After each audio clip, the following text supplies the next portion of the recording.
Greetings, ladies and gentlemen, and welcome to the United States Transhumanist Party virtual Enlightenment Salon of July 5th, 2020.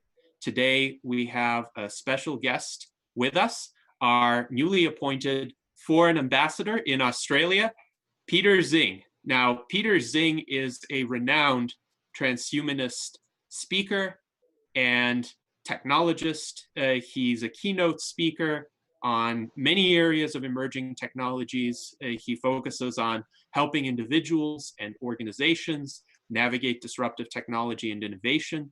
He works on the strategy, design, and delivery of data analytics, machine learning, and automation projects to high growth and large multinational organizations.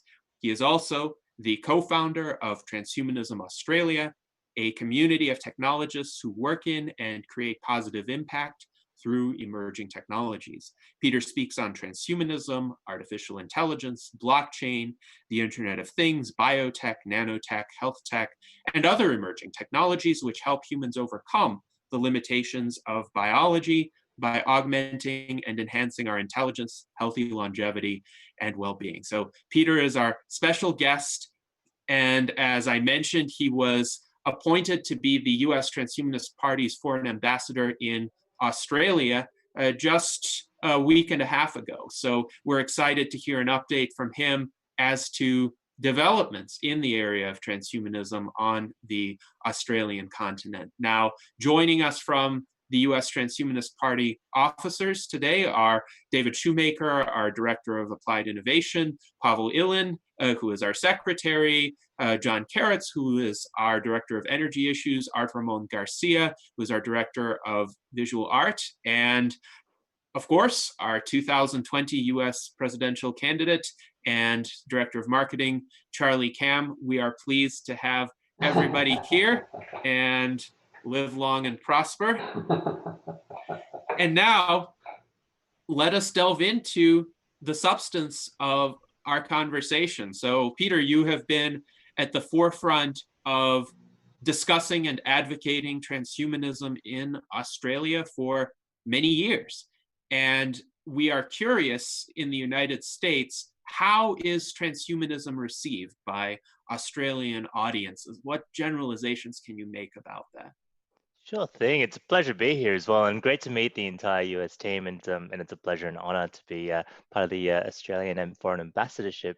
In Australia, it's been, I guess, the last 5 years when we sort of started this community of Transhumanism Australia. Still so going. You can see that politically, we're sort of aligned, rebrand ourselves as the Science Party. So we actually merged with, at the time about 5 years ago, the Future Party. So this is a minor political party in Australia, and they were looking at, how do we use science and technology to be forward-thinking and futuristic in the policies that we're making in Australia. So we saw that sort of a great sort of bunch of people that were already established, and we joined them and became part of the Science Party over after a couple of years. So since then, it's sort of that sort of science is still not at the top of the agenda. You can see our role at the Science Party is essentially trying to double the science budget, while at the same time the transhumanists is essentially trying to transcend this sort of those, I guess, the term itself as a movement in Australia. Sydney and Melbourne are sort of the major hotspots.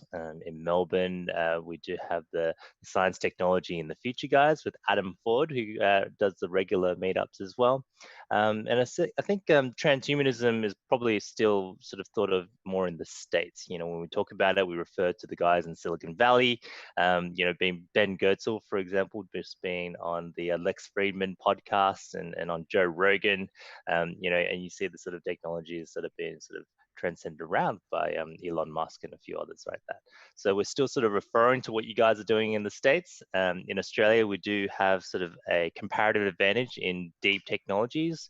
We try to continue to promote the fact that we invented Wi-Fi. So our CSIRO, our sort of scientific national research hubs, essentially have been trying to look at how do we use these deep tech to enhance this comparative advantage in Australia. But yeah, there's a sort of still slow going, but we're continuing to drive the science agenda here.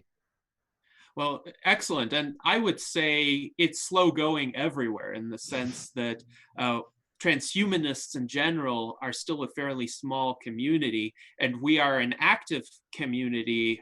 We are a community of high-powered individuals, but when there are so many of us, we have to continue to work hard to just spread basic awareness of these ideas and these potentials of emerging technologies to people who otherwise might not have been exposed to them, or might have kind of brushed them to the side because they have busy lives.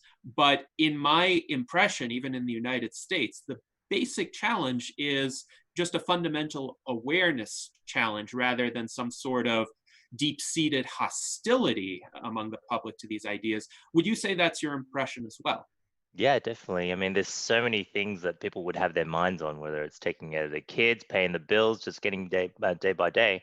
And the last thing you probably want, distracted from your sort of day-to-day activities is something sort of you have to learn from scratch all over again. Learning the fundamentals of physics and how to use technology and emerging technologies that's changing every few days or a few hours these days. You can see in the news cycle. So there's just so much change happening that's so hard for people to keep up. I think guess that's the role of scientists and technologists is try to, I guess, bottle it in a way that's digestible. So if the scientists, I guess, step down from their ivory towers and make it more accessible and to make it more entertaining, it'll be just as palatable as something like sport might be, that they watch on daily TV. Well, there's someone on this panel who has kind of made it a mission to do that, and that is our presidential candidate, Charlie Cam, who has talked about the need to make transhumanism more entertaining, more digestible to the general public. So, Charlie, what are some of your thoughts along these lines? Yeah, well, what I think Peter said is spot on. We do need to make it more palatable to the people. I think we've had this discussion a couple weeks ago where, there are a lot of transhumanists out there.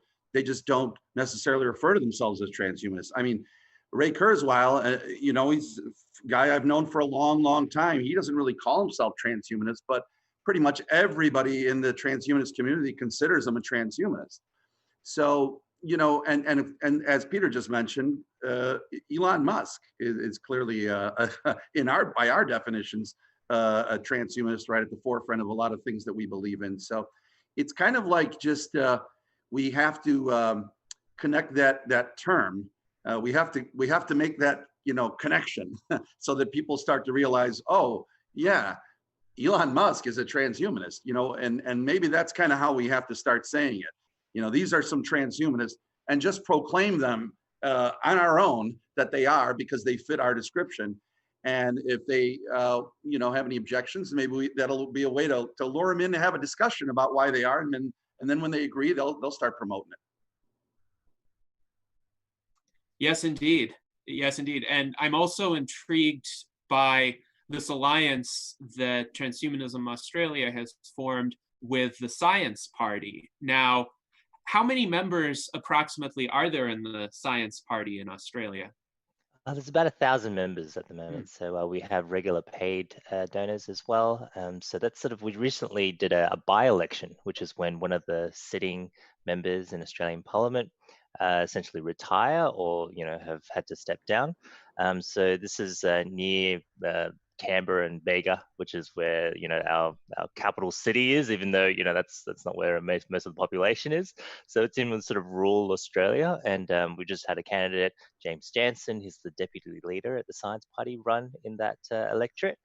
So we got in about 1% to 2% is usually our sort of standard engagement and votes. So it's still slow going, but when we get to 4% is our sort of aim, is when you start monetizing the votes. So every vote that you get for your party, you actually get paid, roughly $2.50 or something like that, Aussie, in return.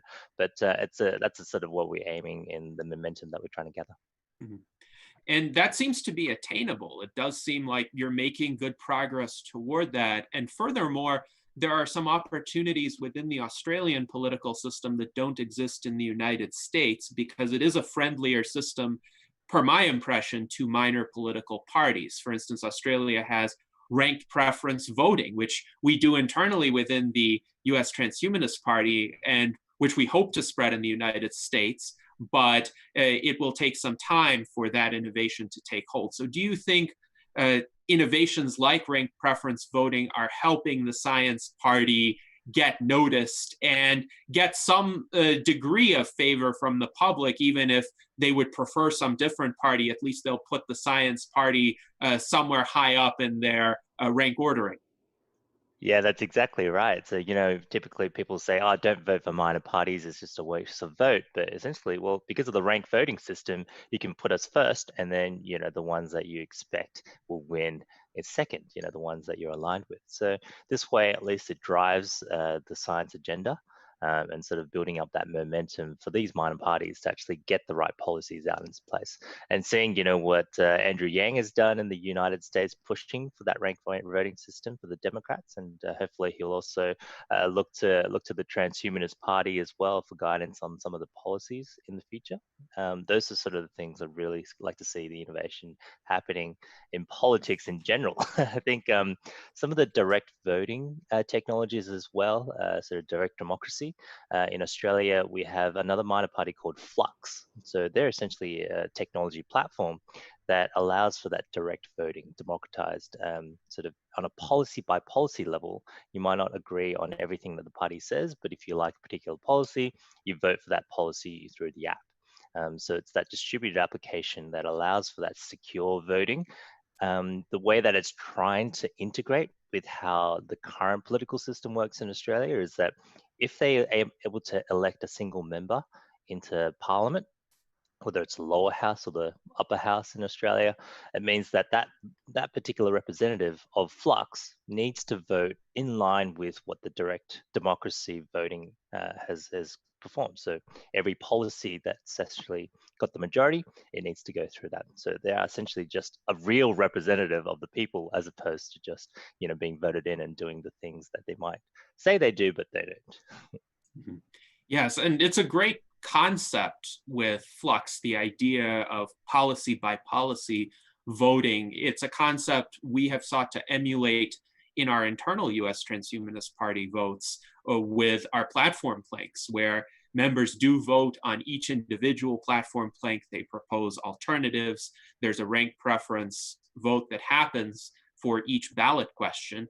And as a result, we have a platform that is now one of the most comprehensive among the US political parties. It's very nuanced issue by issue. People can look at it and discern what the preferences of our members have been in each of those areas. And surprisingly, we don't get very many close votes in that ultimately, when all of the options are considered, when everything is said and done, the options that win out by a fairly wide margin, and they're fairly well received by even those members who might not have placed them as their first options, precisely because the rank preference process tends to weed out the really extreme, unpalatable kinds of choices. So that is highly promising. Now, the challenge, and this is a challenge we have found internally in the past, is how to reconcile that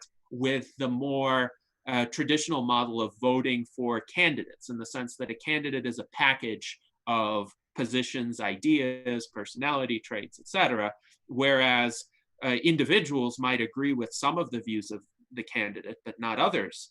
And the candidate who represents a party like this, which really has thought through each of the individual platform planks, needs to be a spokesperson for the platform rather than a spokesperson for the package, which is the candidate. And that is sometimes difficult to reach an awareness of, just because people are so used to politics as personality contests, essentially. So even in a futurist organization that embraces these concepts, sometimes we have this reversion to an older mode. So Peter, I'd be curious regarding your thoughts of how do we cultivate that kind of sensibility in candidates, where candidates become spokespeople, representatives of a platform, rather than doing it for political ambition, personal gain, etc. Yeah, no, that's really interesting question as well, and it's a real challenge because you're trying to say, well, the individual might actually be the one that's being voted in as opposed to the policy platforms. But the way we're trying to do that is actually ensure in the Constitution that the individual needs to represent the exact policy voting. I think so when flux comes into play, so once we do manage to have an alliance of all the minor parties that initially signed up for flux, which means that whether it's Science Party or other progressive parties that get voted in as a member in the parliament and they sign up with the Flux platform, they can actually change the constitution such that that individual needs to vote in line with the policy platform. Otherwise, they're essentially that negates their ability, and they will need to have to step down to be replaced by the next candidate. At the same time, it doesn't stop them to bring that personal flair to the broader public as well. So, having that charisma, having that engagement with the public is still essential because people are still voting for people for now. In the future, we might seeing that sort of the decentralized voting system where it replaces the need to have the middle people in Parliament to actually represent people, where essentially direct democracy does this actually the same thing. Kind of ironic that automation is essentially finding no survivors these days, so they continue to permeate throughout the economy. But that's a sort of idea where eventually the individual is merely executing on the policy platform as opposed to having any of their sort of own issues and policies come in on an individual basis. So now that's the sort of we're tying that constitution in with the individual candidates. Yes, and that's quite interesting. And I think you made an important distinction there between the platform, which all candidates, all representatives of the organization should try to implement, and then kind of the personal packaging of these ideas, the marketing, the relatability of the candidate. And I think that's been Charlie's focus, for instance. So Charlie, would you like to speak to that? Essentially, we have a great platform. What are some ways in which, especially from the standpoint of the personality of the candidate, it can be related to the general public a bit more? Well, yeah, I mean, that's important. What Peter said and what you're saying about having the relatability factor is extremely important. It's still voting for people. And so, we want to have somebody that's going to be likable. But one of the things that, in fact, it came up in another salon I was in just a few days or about a week ago with regard to the education of the electorate. One of the problems we're facing right now is that we have in the United States a leader that's unfortunately not really scientifically qualified to be making the kinds of proclamations that he's saying, where he says something like inject bleach. I mean, it's just ridiculous. And so it can't just be how charismatic or fun or pleasant. The guy has to be knowledgeable. But that also speaks to the fact that the electorate itself has to be knowledgeable enough, because you can't just blame Trump and say, well, look at why he's so dumb. Well, how did he get in office to begin with? Well, a lot of people voted for him. So I think it's important, we want the good personalities and the pleasant people, but we want educated and qualified people. So I think when the founders of our Constitution put together the idea of having certain qualifications where you have to be a certain age of 35 and you have to be a citizen as the only requisite to get to be president, we're looking at the fact that most people, the education and the difference between somebody who's maybe really educated and maybe who wasn't, maybe was just not so educated, there wasn't a lot of information as far as automation goes as there is today. So I think we have to revisit the idea of qualifications. It's too risky, as we are finding out, because people are dying because certain actions weren't taken early enough with regard to COVID. So my long-winded answer to be summed up is, yeah, relatability, fun, get people that can really express the ideas, but they should have a working knowledge of science. It's just imperative at this point. Yes, indeed. And it's interesting because the way the US Constitution was originally framed, the Electoral College was intended to be a deliberative body, in that people wouldn't vote for president of the United States. They would vote for electors who would have been trusted individuals in their communities, people who had a reputation for sound judgment. And then these electors would get together, they would actually meet behind closed doors, and they would discuss who would be the most qualified person to be the president. And yes, it was kind of known persons X, Y, and Z would be running for office.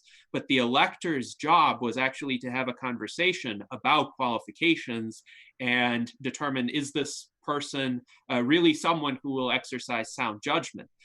And that was intended to be a check on unbridled majority rule by the American framers. The problem has been that the Electoral College has devolved far beyond that purpose now. And instead of recognizing this ability of the electors to make an informed judgment, various states have bound the electors to vote in accordance with the popular vote results of those states.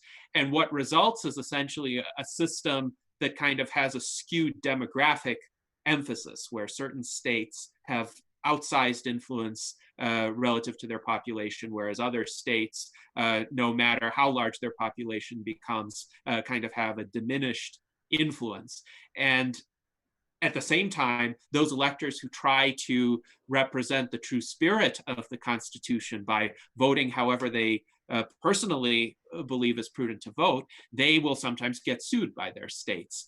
They're called the faithless electors. So I actually think the electors who voted for Colin Powell or Ron Paul or Faith Spotted Eagle in 2016 are people who acted in accordance with the true spirit of the Constitution, because they thought those candidates would be more qualified than Donald Trump or Hillary Clinton. So my question, and this is an open question for the panel, can we salvage the Electoral College in some way to return it to more of this original purpose of making a qualitative judgment on whether someone would be a good office holder, especially for the highest office, President of the United States? Or would it be better to just do away with it altogether, which is the current position of the US Transhumanist Party platform?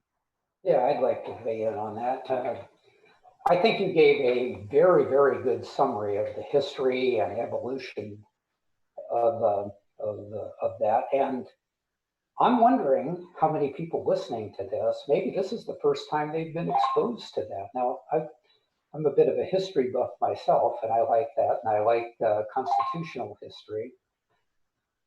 But it's not my general feeling that when I talk to people, they really understand the things that you just talked about at that point. So it goes back to Charlie, his comment about education. How many people were educated in high school or in college about this sort of thing? And how were they educated as far as being able to take that information and come to their own reasoned response? I've just recently taken a course in critical thinking.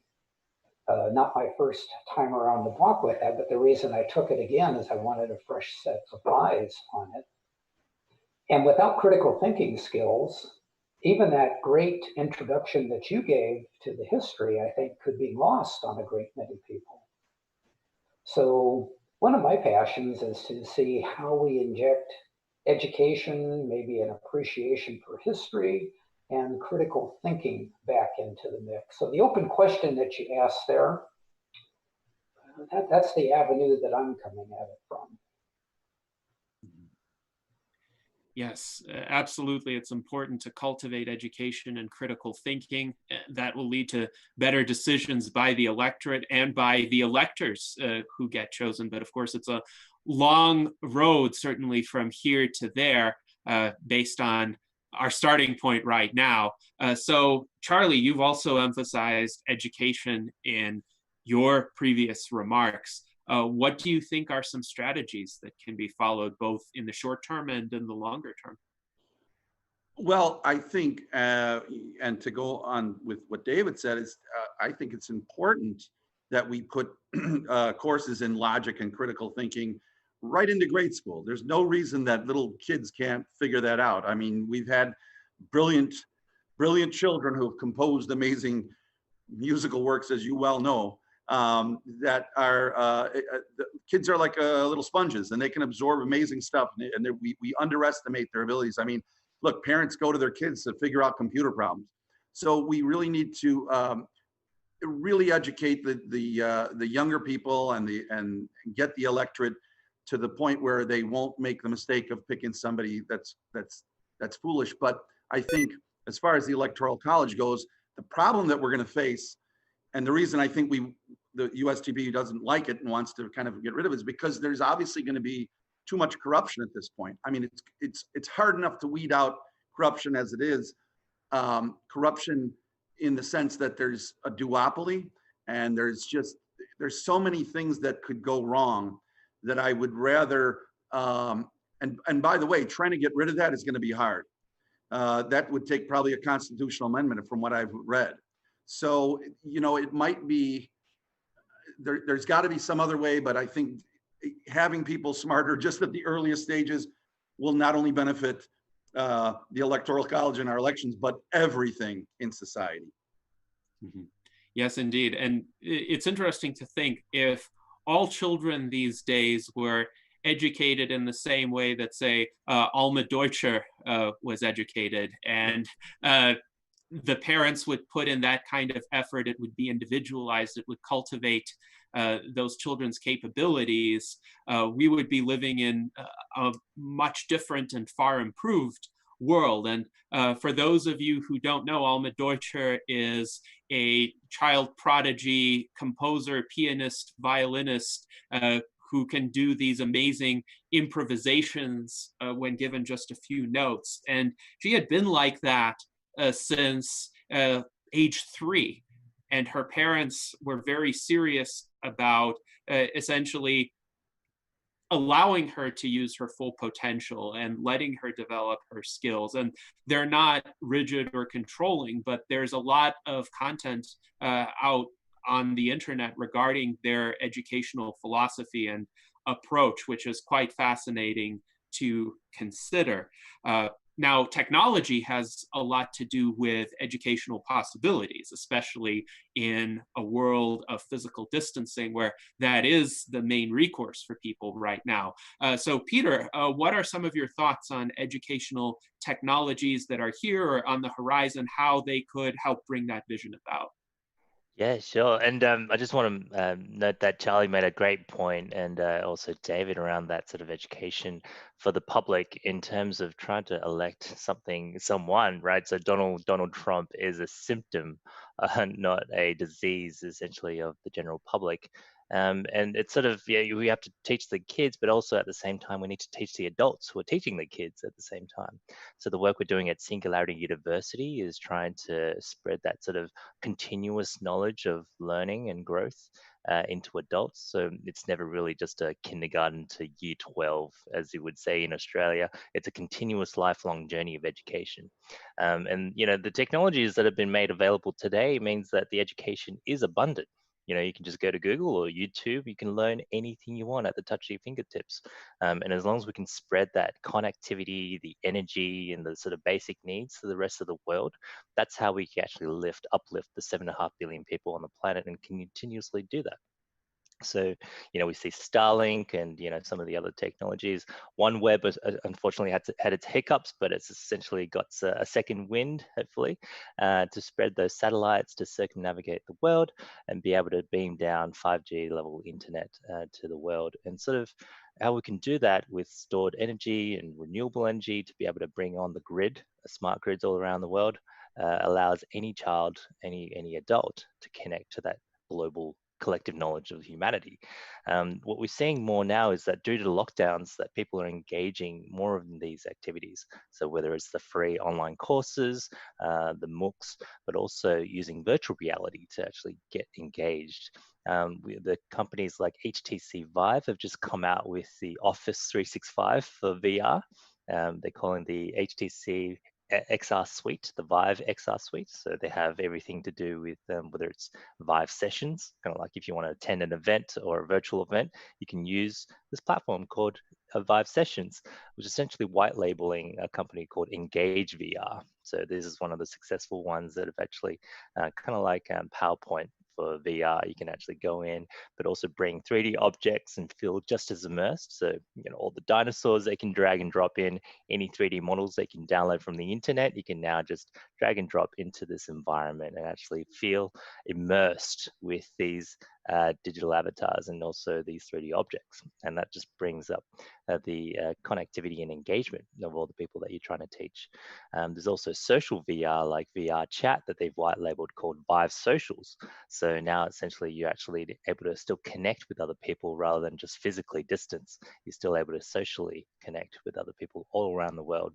And that sort of engagement will allow for a democratization of teaching and learning. So whether you're a high school teacher that's able to work from home, you're able to expand out your connectivity out, not just to say a dozen kids in the primary schools. You can actually go out to thousands of kids and actually be able to still engage at that level. And also, not just limited to the United States or Australia. So we can now have, developed nations teaching developing and third world nations, as long as we can get that connectivity there. So yeah, really exciting times. The technology really is that 10 years of adoption in 10 weeks as a result of the lockdowns. So yeah, really keen to see how we can actually continue to develop that, whether it's at my work at Singularity University or with the Transhumanist Party. We're here to actually just accelerate that. Yes, indeed. And this is highly promising.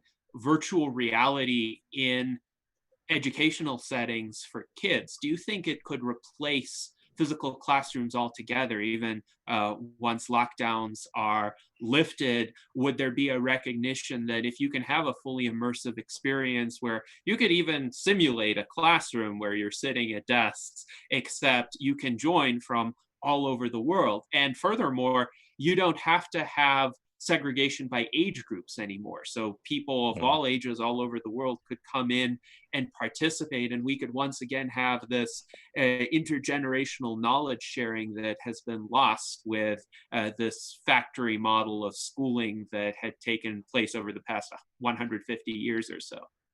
Yeah, that's a great point. And, like the Montessori schools or the Ad Astras that, Elon Musk talks about bringing his kids up, it doesn't really matter how old you are, just bring them all into the same classroom and be able to learn off each other based on the passion and drive that you've got and the critical thinking that we heard from David as well, to actually apply that. And also, I guess virtual reality doesn't necessarily have to have a headset, right? You learn through Minecraft already. You see kids graduating in Minecraft and Fortnite, right? So they're playing games, but at the same time they're interacting. And I see those platforms being developed across many use cases. So gaming would just be the way to get engagement initially, and then you can actually embed other modifications to allow an education lens to that. And when they do bring in VR, it's essentially allowing that more immersive experience. That way you actually don't feel like you're just playing a game. You actually get that sort of same level of person-to-person engagement. In VR, when you stand really close to someone, you do feel intimidated because you need that sort of circle of personal space. And when you get that exact feeling, you actually see, well, what is the difference between going to school physically or just having this virtual experience? And we're seeing that school, from whether it's the sort of kindergarten to year 12 to even college, is really just about social interacting, right? So there's not really much education per se, because that can just be learned on the internet all throughout your life. And it's really just a way to see, well, how well can you play with others? How well can you collaborate? How well can you actually do your chores in terms of, doing your homework and being told what to do? As long as you tick those boxes and being able to work with other people, that's essentially the whole experience from kindergarten to college. And it's interesting that you point this out. Many fascinating themes in your remarks. Gamification, for example, has been discussed in these salons before.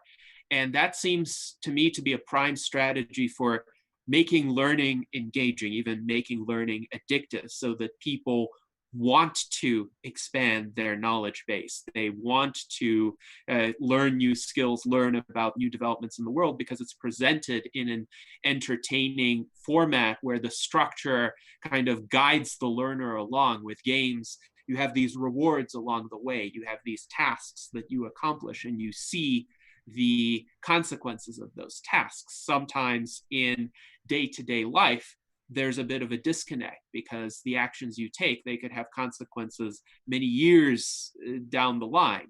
Or if you work really hard today, you're not necessarily going to see the fruits of that today. You might get really tired, but a few months from today, something will happen that is a result of your hard work. So with this disconnect that a lot of people experience, it's sometimes difficult to get people on a productive trajectory. But with games, they get their rewards far more immediately, and it kind of reinforces to them that, yes, they're on the right path. Now, it's curious too, to what extent these educational games could become the preferred type of game as compared to entertainment only games. Say World of Warcraft is very addictive from what I've read. There have even been people who have kind of abandoned their lives to be in this virtual world and level up, and they're very effective at leveling up, but they cease to be effective at eating, sleeping, taking care of their surroundings. So how do we make sure essentially that the games that most people engage in are these kinds of constructive games that also have a positive symbiotic relationship with where these people are in the real world, how they can improve their prospects? Yeah, and you see all the microtransactions being sort of bedded down now. A lot of the regulations are coming online to say, well, if it looks like a gambling game, yeah, it should be regulated like a gambling game. And all the loot boxes that open with, paid money, you don't know what you're going to get. Well, that's essentially like a pokey machine. That's sort of like the same concept. But at the same time, when you talk about World of Warcraft, I would take any guild leader over someone that's just come out of a university degree, because that guild leader is able to successfully manage a whole raft of people, make sure people cast the right spells and have the right team compositions. That's a sort of a business, I guess, acumen that you might want to have in real life as well. And it's sort of trying to find that bridge, a good balance between the two, where you're not continuously requiring that sort of instant feedback loop and the constant reward mechanism. But at the same time, with technologies that we have now, to sort of fully quantify our environments, our cells, and the interactions that we have with the physical world, that's allowing us to actually know exactly whether we're on the right path or not, depending on the incentive structure. So you see all the sort of deep learning research houses using, all these sort of different neural networks to try to apply it. And you see that sort of these incentive structures are applied in basic games, whether it's Pac-Man, or is it creating the different sort of gaming environments. As long as you can see the points going up, well, then it's doing the right thing. So the instructions you can have, say in Breakout, which is one of those old school games, you have the paddle moving left or right. Well, that's essentially trying to incentivize the points going up. And it eventually learns the rules of the game and it plays out the game. And humans, I guess, sort of on a similar learning path as children. We develop these incentive structures. We know what we're doing the right thing or not. If you touch the fire, then it hurts. So you're like, okay, probably won't do that again. So how do we actually bring that same sort of incentives, quantified self way, to the real world? And that might bridge that gap between waiting for the right incentives to come along and actually knowing you're doing the right thing. Yes, and those are some great thoughts, Peter. I was also reminded by your comments on lifelong learning that part of this is a mindset shift that we need to cultivate in the population. Historically, people have associated education with schooling since that factory model came about, and they thought, well, if we go to the factory schools for 12 years or however long it took in that society, then after that, we're done. We're ready to perform whatever jobs the society requires. And if the jobs are sufficiently repetitive or defined in a sufficiently structured way, people were able to do that. What they didn't realize even then was that a lot of learning actually had to take place on the job.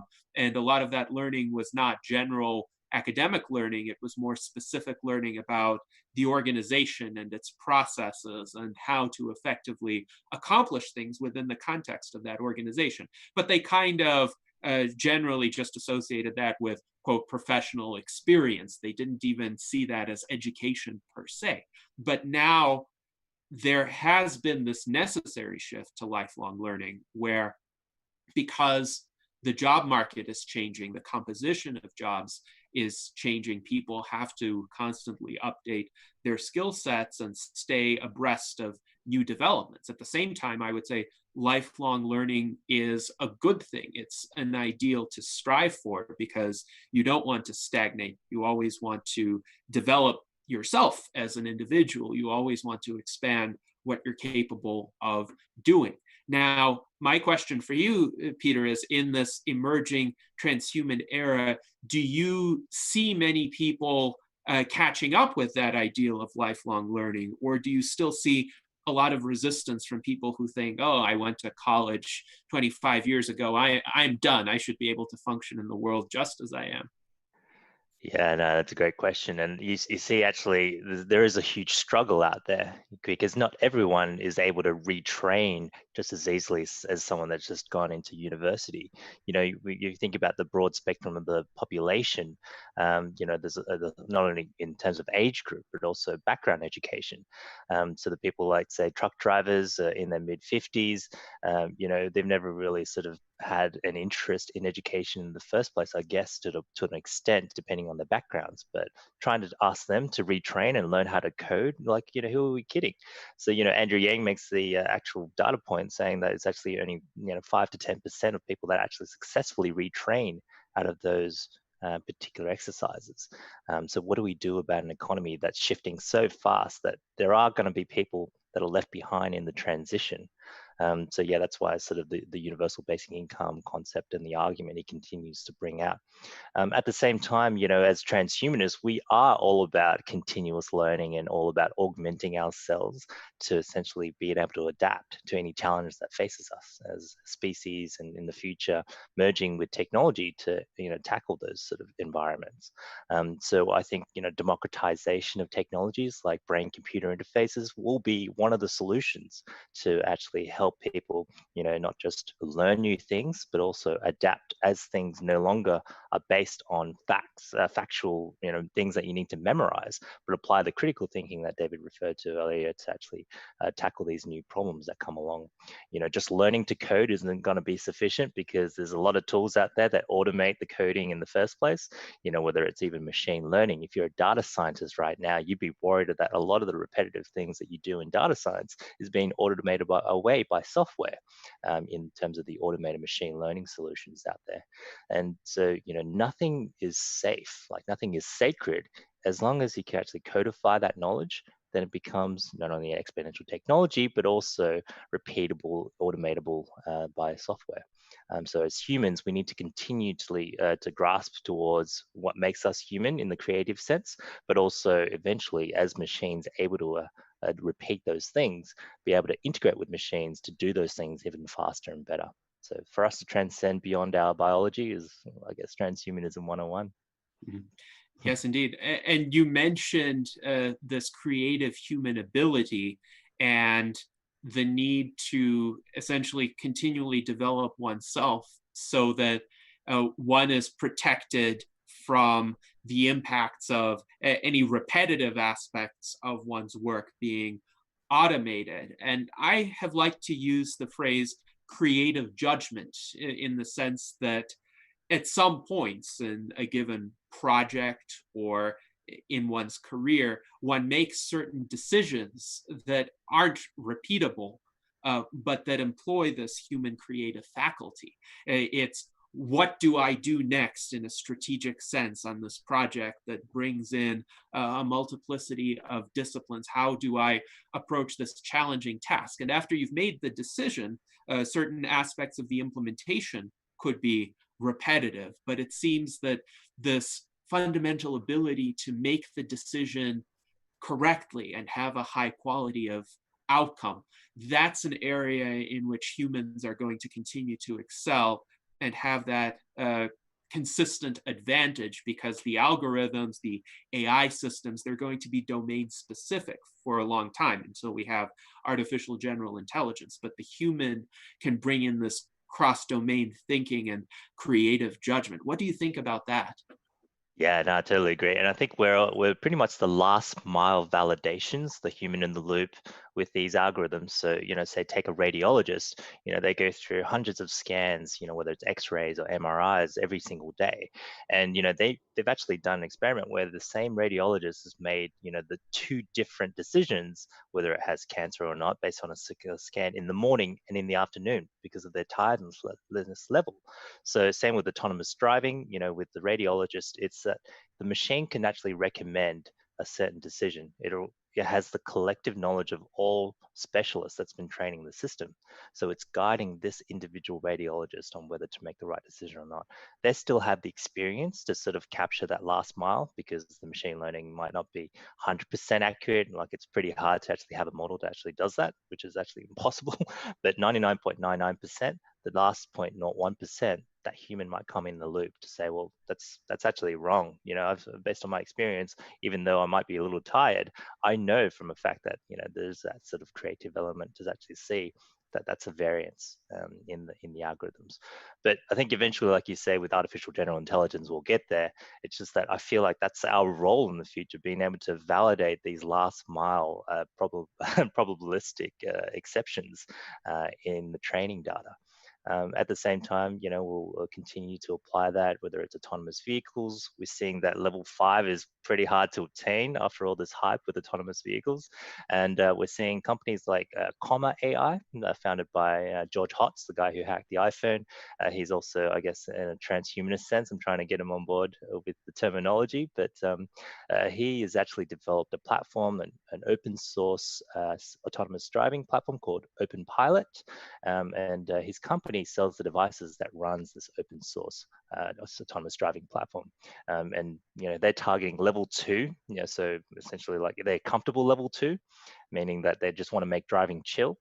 But once they have sort of that economies of scale and the sort of the fleet size, which is roughly in the thousands already, so they actually want to achieve that sort of level 3, 4, and eventually 5.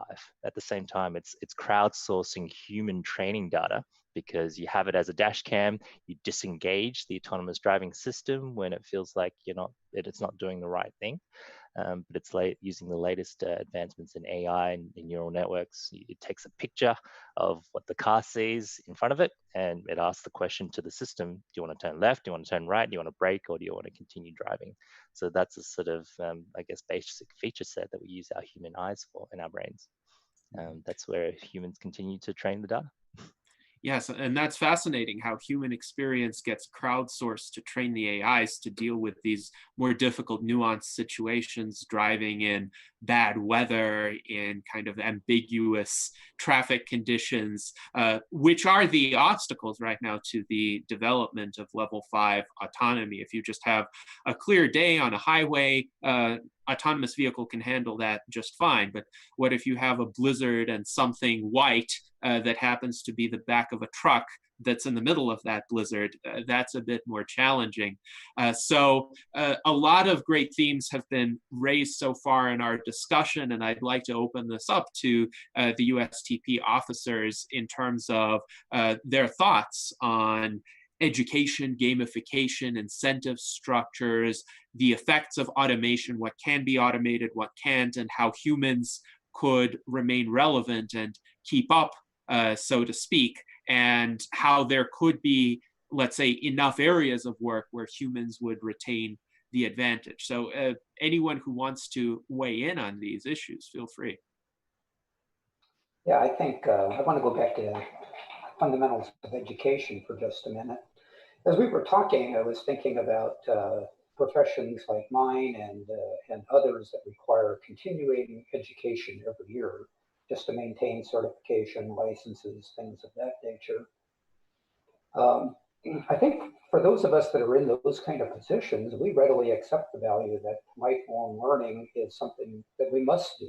not only because we're required to do it, but because the landscape in those particular fields change so much. So I'm wondering thoughts on the idea of as more futuristic jobs grow, I think this model will become more widespread, and maybe that's something that can be to our advantage. And the advantage that I want to explore is the idea of taking 21st century education opportunities and putting them in the classroom, starting at kindergarten and our elementary grades and moving that on up. There's been resistance, but I'm wondering, whether the fact that we can leverage off of the fact that adults now have to stay in school. Many times I will get my education credits through online courses, even prior to COVID-19. Now I'm doing most everything through sitting here in my not so comfortable some days computer chair. How do we get this in the classrooms? I'm thinking that I would really like to see an emphasis on people with transhumanist ideas running for their local school boards and talking about trying to bring these type of innovations into the classroom and appealing to the parents based on this idea of continuing education that probably a great many of them do or maybe even need to learn within their own business, retraining opportunities that way. So that's part one. Part two is specifically for Peter, because I'm interested in how this might work in Australia with the school system that's there. Is there an opportunity for people to get involved in local school education there? Is there an opportunity for transhumanists, people in the Science Party, to run for these school boards and for us to be able to bring this type of thought in, which I think pays off in so many different ways? So, Peter, you want to take a stab at that? Yeah, sure. And yeah, we've been as a community trying to get more speaking gigs at schools, whether it's high schools or universities, to bring out these ideas and doing, more and more of these introductory concepts and keynotes to them. At the same time, the K to 12 education system, the curriculum is very static and sort of hasn't evolved much over the years. We're still trying to introduce concepts like critical thinking and software development and the sort of ideas. So a lot of the things that people are learning in K to 12 gets completely put away. Even university degrees gets completely made redundant once they're out into the real workforce. I think the best of both worlds would be to actually get the work experience and get these people out there working and experiencing what it's like out there without having to stay in that sort of continuous schooling education. And that point we made earlier around, the school is really just a place where you can learn to collaborate with each other and tick boxes. That sort of idea around being able to do your chores is probably where it's still best placed at. So the more that we can open up people to the skill force and exposure to the real world, the better. Yes, and these are quite appropriate recommendations at this point in time to blend the academic learning with learning through experience. I remember in my generation, there was a heavy focus on academic credentials, extracurricular activities, all sorts of attainments. But when high achieving students graduated from high school and even from college, a lot of them had very little practical experience with how workplaces operated or how money actually gets made. And I would say that was a shortcoming of the educational system, because clearly these students had the ability to learn all of that and to be getting the experience in their teens to be able to be very effective in these environments, but they weren't taught to do that. Indeed, they were actively kept from doing that, which I think was a disservice. It was something I had to frantically catch up with myself in college. So in between my classes, I would do various work online. Like I would write these SEO, search engine optimization articles for various websites at $13 an hour, which was better than I could manage with any of the jobs on campus. So I would be doing that in between studying for my courses and my actuarial exams, because I wanted that kind of experience. I wanted to know that I could actually apply a skill set to be able to earn money at will, essentially, instead of just having a lot of abstract knowledge that I didn't have an immediate application for. And I think it worked. I think it taught me some valuable skills. I just wish more people would have that integrated experience, not as self-starters, because that's hard to do. That requires a special drive, but an experience that's facilitated for them by the educational system, by others in the society who encourage that. Now, Art Ramon, you had some comments that you wanted to make. Yes, with worldwide connectivity, we have Starlink and 5G coming, and I see these huge language barriers. You've got this English to the west, and to the east you have Russian and Chinese. And with BCI and Neuralink, is there any work into some sort of universal thought language that sort of bypasses the need to use words of any specific language? Yeah, exactly. I wrote a piece on this around called the platform wars, and you look at the sort of different platforms that are fighting it out, whether it's iOS or Android, whether it's all the different hardware we deal with, like there's USB-C cables and USB, all these different iPhone Lightning cables. But when you think about, well, what happens as it is, we have language barriers, and what happens when that technology barrier continues to exponentially grow as the different internets come online. So whether it's Chinese-based internet, a Russian-based internet, or the West. So the Google platforms are facing off with Baidu, the Huawei's are facing off against the Apple iPhones and things like that. So the Tencents are facing off with Facebook. So these platform wars are happening as we speak, and they're starting to actually just ban it. So TikTok is getting banned in India, and all the other Chinese applications. The key is, I think, when we're looking at, we talked about sort of the technologies and emerging, the Web 3.0, the distributed ledger technologies that are able to make these open sourced ways of democratizing access and protocols that are interoperable. That's key. I think open source and interoperability is what we need to drive. And I think the founders of the internet are essentially trying to work on projects to create the new internet, kind of like comical Silicon Valley TV show stuff. They're actually building it and actually trying to make an open internet as it was originally envisaged. And if that accelerates, if we have the continuous divisions that accelerates right now, we could have brain-computer interfaces that don't interoperate with each other. Can you imagine how hard it would be? Language already is a hard enough barrier. If you can't do mind-to-mind communication with another jurisdiction, then that completely divides humanity in the absolute sense. So not only from a species organism sort of perspective, but actual thought being divided across different jurisdictions. So yeah, the openness and the interoperability is key to driving that general agenda. Yes, I absolutely agree with you, Peter. In fact, I may be dating myself by saying this, but I remember back when the internet used to be more open in the early 2000s and up until about 2009, I would say, when we started to get this walled garden phenomenon with multiple platforms that didn't really interact with one another and that actively sought to absorb content within themselves. But I remember essentially the HTML-based internet where everyone had their small GeoCities websites. There would have been some websites for organizations, companies, nonprofits, etc. But everyone would actually go directly to the URLs for those pages. They wouldn't be mediated through Facebook. They wouldn't be mediated through algorithms that curated the experience. Rather, it was a sense of just an open public space, a forum that looked the same for everybody, no matter who they were. And it really allowed for some interesting cross-pollination of knowledge, some interesting conversations. Back then, it was kind of thought that it didn't matter who you are in real life, because on the internet, as the common parlance went, nobody knows that you're a dog.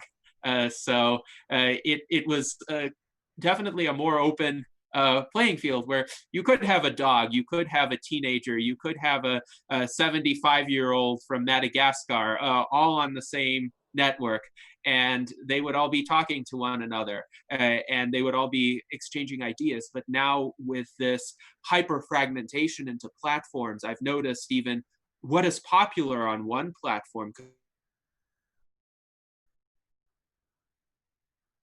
Oh, I might have lost Kennedy there. Can you hear me? Yeah, you're back. Yeah.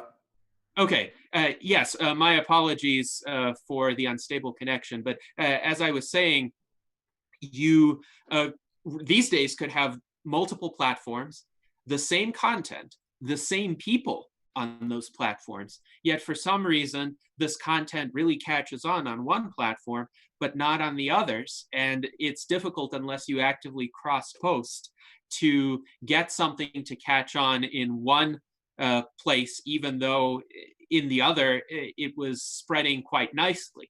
So what do you think of this phenomenon of hyper fragmentation of platforms? How can it be countered or transcended so that we can get back to this idea of the internet as a common sphere, a forum where people of a variety of backgrounds and perspectives can interact? Yeah, the Web 2.0 is really seeing the social networks completely dominate the internet, and that's where we're sort of trying to push for that next version of the web. But yeah, these microcosms you see, so whether it's Facebook groups or the individual's friend networks, they're essentially a echo chamber, right, of all their opinions that continue to bounce off each other. And that's why we're seeing more and more division, say, even in the United States and Australia as well, nationalism versus democracy, so the progressives and the conservatives. Those voices continue to accelerate and divide. And that's the challenge that we're seeing all around the world, not just from a geopolitical perspective, but internally in nations, dividing people. The way to do it, yeah, with that sort of open source, open protocol to actually allow the algorithms to no longer control what you see. Individuals will continue to unfriend and friend the people that align with their points of view, but at least it's no longer right in their face in the headlines. So it's not like a recommendation that they continue to see. And it's that gamification that's gone wrong in terms of the social networks, what we see today. At the same time, there's also technologies that try to introduce new ideas to each of the algorithms that bring up in your headlines. So you might have one newsfeed, and at the same time, it has an alternative version, or I guess alternate perspective of the same factual coverage. So that way it balances out the views, the pros and cons that as you may in an argument or a debate, it can be verified on both ends. So we're seeing more and more of these sort of evidence-based journalism technologies come online. We have a colleague of mine that's working on Rebutter, which is essentially trying to rebut the same article or arguments, kind of like he's trying to introduce it on Reddit, but it's actually a valid pros and cons list, as opposed to sort of some of the online vitriol you see usually on Reddit. But that way it brings out that balanced view across all arguments, kind of like how Wikipedia is trying to do. Yes, very interesting, and hopefully these technologies can be deployed to solve these kinds of issues. Now, Pavel, I know you've been thinking a lot about the effects of technology and automation on workers and the importance of education in getting people to be prepared for this future, but also the importance of humane policies to get people to withstand the disruption. So what are some of your thoughts in this regard? Yeah, thank you. Well, first, I think education, that's why we call this Salon Enlightenment, because I believe in power of education, and it's a very powerful tool which allows us to change the shape of the culture, shape of our society. Yes, education become more accessible through technologies, through remote technologies, through more wide access to internet. But I think it's not becoming more accessible in terms of time, because to learn something complex and new, you have to spend time, and the time you can spend on education, it's very privileged. Like, not that many people have this free time, free from work, free from survival, just to spend this time on some abstract math concept. So I think Peter mentioned that the basic income, implementation of basic income, so we need to implement something like basic income. We need to cover basic survival needs to allow more and more people focus on actual learning rather than survival. Also, I wanna I wanna mention lifelong learning in context of aging, and in context of curing aging. I think lifetime learning should become the basic mentality everyone has, because when we cure the aging, what we're gonna do next? Like, we have all the time of the universe, and I think the learning, keep learning about the universe, keep inventing new things, will be ideologically important to stay alive. Yes, and automation, I think it's actually opens the door to people to realize who they are. I agree that the truck driver is probably not going to do the coding, because yes, they would probably do the coding in the first place. But when we implement basic income, they will have time to not only learn new skills, but I think it's more important to learn more about themselves, to reflect on their lives, to develop their own identity, and then with the realization who they are and what they are and where they are, they can build the strategy of the learning skills they need to do what they want to do, because they're not necessarily going to do, again, coding. Maybe they want to play music, or maybe want to draw something, or maybe they want to, I don't know, play in Minecraft and build some new worlds there, and maybe in perspective, these worlds become more important than any coding they can do. So yeah, this is my thoughts so far. Yes, indeed. And some great remarks there, Pavel. I am highly sympathetic to the idea that time is essentially the greatest wealth that we have. And of course, with life extension, hopefully we can have a lot more of that. But I remember in my own life, my favorite periods of time were summer vacations after high school and college, where I didn't have preset commitments and I didn't have the need to support myself financially yet. So I actually had this span of discretionary time that I could devote to any of a number of pursuits. And I found that was when my most effective learning happened. That was when my most effective discovery happened. And sometimes people who have a lot more money than the typical high school student or college student, but don't have that time, actually are more constrained in certain ways. But I recall what my mindset was like during that period, how my mind worked, even though I was half my current age. And I could have had these kinds of conversations back then too. I could have easily interacted with the same concepts at the same degree of sophistication. I sometimes wish I had the technologies that we have right now to facilitate this kind of easy interaction, internet connection difficulties notwithstanding, with people all over the world. I, of course, remember the old dial-up internet connections that took forever to load a simple text-based web page. So this is still a clear improvement from that. But it is an indication that I think in terms of the values that are placed in contemporary societies on money versus time.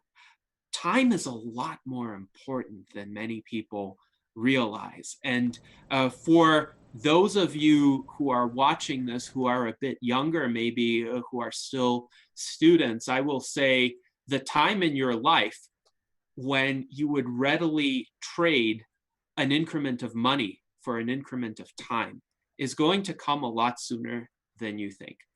So something to keep in mind, but great comments from you, Pavel. Yes, I think time is the ultimate resources which we can trade to money, to knowledge, and yeah, when I just come to US, I start realize how important time, because you work here hourly and you get paid hourly, and you realize that actually your hours cost you, or not cost, but bring you this amount of money, and you can estimate how much value you can produce with this time doing that or this. And yes, time it's the only resource we have. Absolutely. So we've had some fascinating comments, questions in the chat.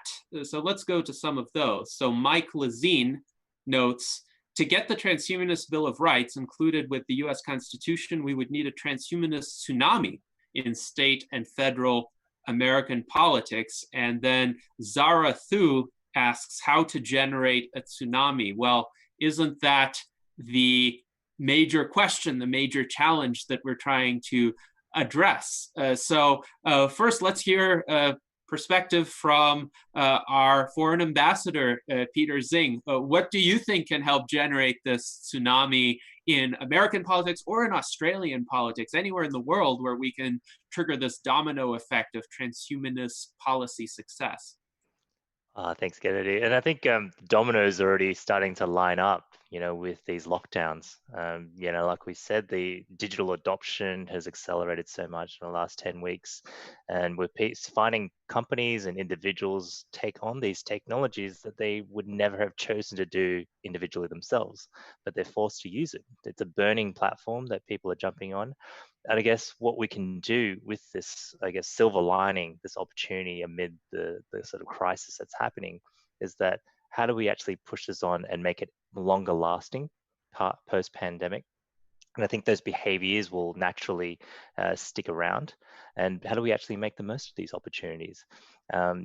Embracing these forums like this and continually inviting more and more people on these panels and these channels, getting people involved, engaged right now, because they're in their homes. They might have some more time that they've got out of their lesser commute times and lesser times to worry about the physical interactions and environments. And how do we then accelerate that to the point where, well, what's the next burning platform? We're already seeing the protests all around the world because things aren't working, right? These systems that are in place right now are not working for everyday people. So let's bring out those opportunities, implement a universal basic income, give people the ultimate resource of the universe, I think, Pavel, time, because, with enough time, virtual particles will come in and out of existence and we actually have more universes. So those are sort of things that we need to give people into their hands. The innovation that comes out of idleness, yeah, completely agree, Pavel, on those sort of indications, because people will actually pursue the things that they're passionate about. If you ever tried working in a time-constrained environment, the stress levels actually block inhibit those sort of thoughts of creativity and innovation. So a nation and a whole, planet full of people that are actually able to innovate and create on that future is sort of where we want to head. More opportunities, get them involved, take the opportunity right now. Now's the time to get people involved with the transhumanist movement. Yes, great thoughts, Peter. Thank you. Any other thoughts from our panelists on how to generate this transhumanist tsunami?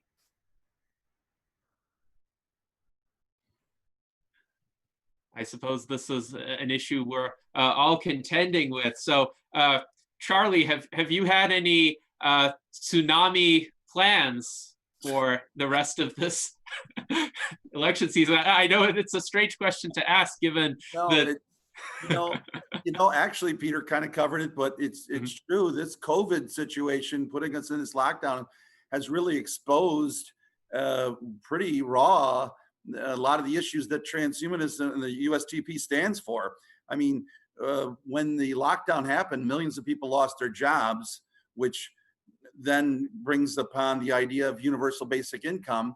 But upon losing their jobs, a lot of them lost their health insurance, which now brings you to the idea of what about universal health care and how are we going to address that? And it also put forward the idea that look who's dying from the COVID situation. It's people that are aged, and anti-aging is something that we are all about because we know that that's really what people are dying from. 100,000 or more people die every day from age and age-related diseases. And it's also put forward the fact that what's happening when we turn on the news, who do we want to hear from? We don't want to hear from our politicians. We're all looking to see what does Dr. Fauci have to say. They want to see, Trump stop talking. We want to hear what the scientists have to say. So it's really pushing the agenda of transhumanism, ironically, or however you want to look at that, because we are wanting the best now. And like Peter had mentioned, the idea of digitization and the idea of using virtual reality and going online and all of that's now being pushed forward much faster than had we not had this COVID. People, I know that Alex Vakulov, he's an amazing transhumanist writer, and he said what Peter had said earlier, that we've probably progressed years in digitization and getting and utilizing virtual worlds and interactions in just a few months because of what's happened with this lockdown. So this tsunami, interestingly enough, has really pushed the transhumanist agenda forward a lot more than maybe we had expected. So it's sad that there's a COVID thing going on, but there's a silver lining. We are certainly seeing an acceleration of membership growth in the U.S. Transhumanist Party, and some of this may be because of you, Charlie. Some of this may be because it's all about but some of this may be due to the phenomena that you described, these ideas gaining more interest, more relevance. But at the same time, I think this is a good place to bring in a question from Simon Steele, who asks, how can transhumanist policies look relevant and offer hope to electorates now when they are frightened? We do have this backdrop also of fear and uncertainty. And unfortunately, throughout history, when there has been pervasive societal fear and uncertainty, a lot of people have resorted to, let's say, simplistic but tempting solutions to kind of bring themselves out of that, or bring themselves an appearance of comfort. And often those solutions tend to be more reactionary rather than creative. So this is, I think, something we need to contend with. How do we get this situation, to the extent we can, to the point where people aren't reacting primarily out of fear, they're reacting primarily out of a sense of possibility of doing things in a better way, in a more constructive way. What do you think about that, Peter? Yeah, and I think number one, you've got to get them sort of into those basic needs that Pavel mentioned. So we got to get everyone to actually have the ability to pay their bills. So that's sort of the fight or flight sort of mechanism is sort of diminished, and that way they can actually look up and see what to actually do and what's happening around the world and what they can actually do and make the most of these opportunities. So when we're looking at say we talked about education earlier, how do we actually bring that more mainstream to the adults, who are essentially storing all the toilet paper and stocking up and sort of in that sort of the only ability they can do, right? It's a reactionary mechanism. How do we use, say, the palatable videos and things like that to educate people on the manufacturing process of toilet paper? Go through the entire supply chain, teach them how toilet paper is made, the automation of those factories that's actually in place, and it's really just the input is more trees, and as long as you can get the machines working 24/7, it goes out to the supermarkets, and that's sort of how you can trace all the way along. So sort of jumping on their inherent fears and educating them along to make it more mainstream. And then we can jump on the topic of automation. So, Pavel talked about how do we actually look at through that lens. And I guess we need to eventually try to find a way to decouple work with sort of salary and income. And that way it actually helps them the ability to, think about, what are they actually doing with their lives to actually be human, right? It's a sort of, it should be enjoying themselves and reap the benefits of automation rather than just the tech companies, the shareholders of those tech companies to essentially take up more and more of the economy. So those are sort of that mainstream education piece, lifting off the existing fears and sort of taking them on that education journey. Mm-hmm. Yes, excellent remarks. And any further thoughts on this from the panel? David, it seems that you were fond of this idea of decoupling salary from work and having work be invested with a larger meaning for an individual, so that an individual whose needs are fulfilled will still choose to pursue work that's valuable for the broader society. Yes, that's exactly right. And the basic issue underneath all this goes back to fear. If you fear where your next dollar is coming from, if you fear being able to buy groceries, pay for your place where you live, that's operating out of survival. If you fear for your health, if you fear for not being able to get the health care that you need, these underlying fears, so the things that we talk about, like UBI, universal health care, and decoupling those with the idea that they are something that you have to earn, that you have to have a certain amount of character, that you have to do certain things to be worthy to have these, needs to be overcome. In my particular situation, I've been able to build multiple streams of income to where I have been able to a certain degree be able to resolve this. And while I do operate a couple of businesses as well that I make money at, I have a security floor, if you will, that allows me to be able to take those chances. So even the two businesses I have are not in this fear model. They're not in this survival model. So I can pursue them. I can pursue things like transhumanism. I can pursue things like politics in my home state of Arizona.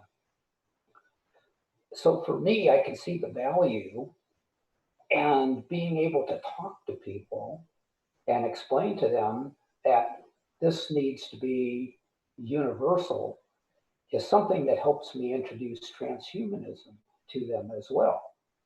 Because many times the pushback that I get from transhumanism is, yes, that'll be great someday, but right now I need to go to work and I need to put food on the table for the family, and I need to make sure that my medical insurance is covered. And by the way, I'm at a job that I hate, but I can't afford to leave here because my benefits, especially my health benefits, are so good that if I move to this startup company, which has a project going on that I'm really passionate about, I can't do it because I give up the security that I have. So maybe the tsunami that we were talking about earlier is somehow tied into this by talking about basic health, by talking about basic needs being met, allows people to dream beyond the everyday life into some of the things that we ourselves really love to see put forward. So talk, doing the things that we're doing right now, and having keynote speakers like Peter that are going out there and talking about this, I think are some of the greatest things that we can do. And then I love Charlie's viewpoint coming in from the comedy side and putting this out there, because comedy tends to disarm people. They would consider things from a comic standpoint that maybe they wouldn't if I'm there rationally trying to to preach this. So I think all these are great ways to move forward, but we have to address the basic fears. Yes, absolutely. And very eloquently put, David. Thank you. Any more feedback from the panel on this question of how to overcome the fears that a lot of the members of the public are dealing with right now? I really like what Peter said about demystification of all production process and supply chain, about an example of toilet paper. Because yes, right now when we go to the store, we see all the variety of products, and for us it's just magic. It just happened to be there. We don't know how this happened. And to know that this is not no one's cast and spell and then it appears there. It's actually a process, and you cut the trees, then you put it in a factory, and here you have a toilet paper. To understand how the process going. For example, I can teach people how bread come up in the stores, and how whole supply chain and the whole production process looks like. So to understand how first interconnected the world and how the process is happening, I think will help to reduce the fears and reduce the social anxieties during the crisis times. Yes, indeed. I think understanding generally helps to dispel fear. If you know what is happening behind the scenes, you are more likely to make a balanced assessment rather than assume the worst. So great remarks, Pavel. Now, there are some other interesting comments in the chat. Mike Lazine writes, certain things I can't pick up with learning through gaming. Some things I have learned, I self-taught myself with trial and error and YouTube videos. Now, I definitely think YouTube videos are a gentler way to go than trial and error, but that does speak to different formats of technology. Sometimes you do just need someone to walk you through a process so that you don't make common mistakes, or you can clearly see it done. Also, articles. Sometimes I don't need to see a video walkthrough. Sometimes I just need a set of written instructions. Do X, Y, and Z in this sequence, and then you'll solve whatever problem. So it seems that there are different technologies that are suited to different tasks, different objectives when it comes to learning.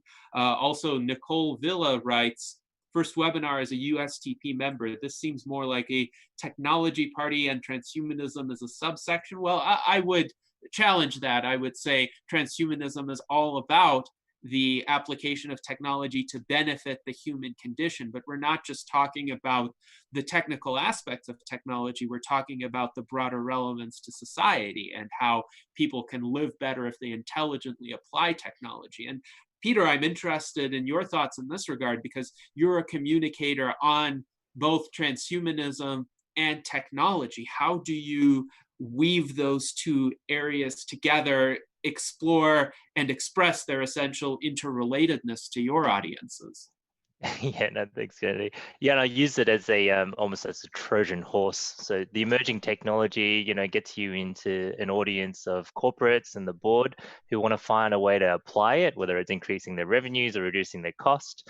And the way that they would like to see it is that, well, you slip in transhumanism in there because you see where this takes it out, right? This next 5 to 10 year horizon that they continue to look at. Well, what is the automation implications for society? What is the implications of AI accelerating at the pace that it is right now? And you sort of bring in that narrative that plants the seeds of them having this sort of joining the transhumanist movement, because they do see that not only is it going to impact their businesses, but the entire society and the species itself.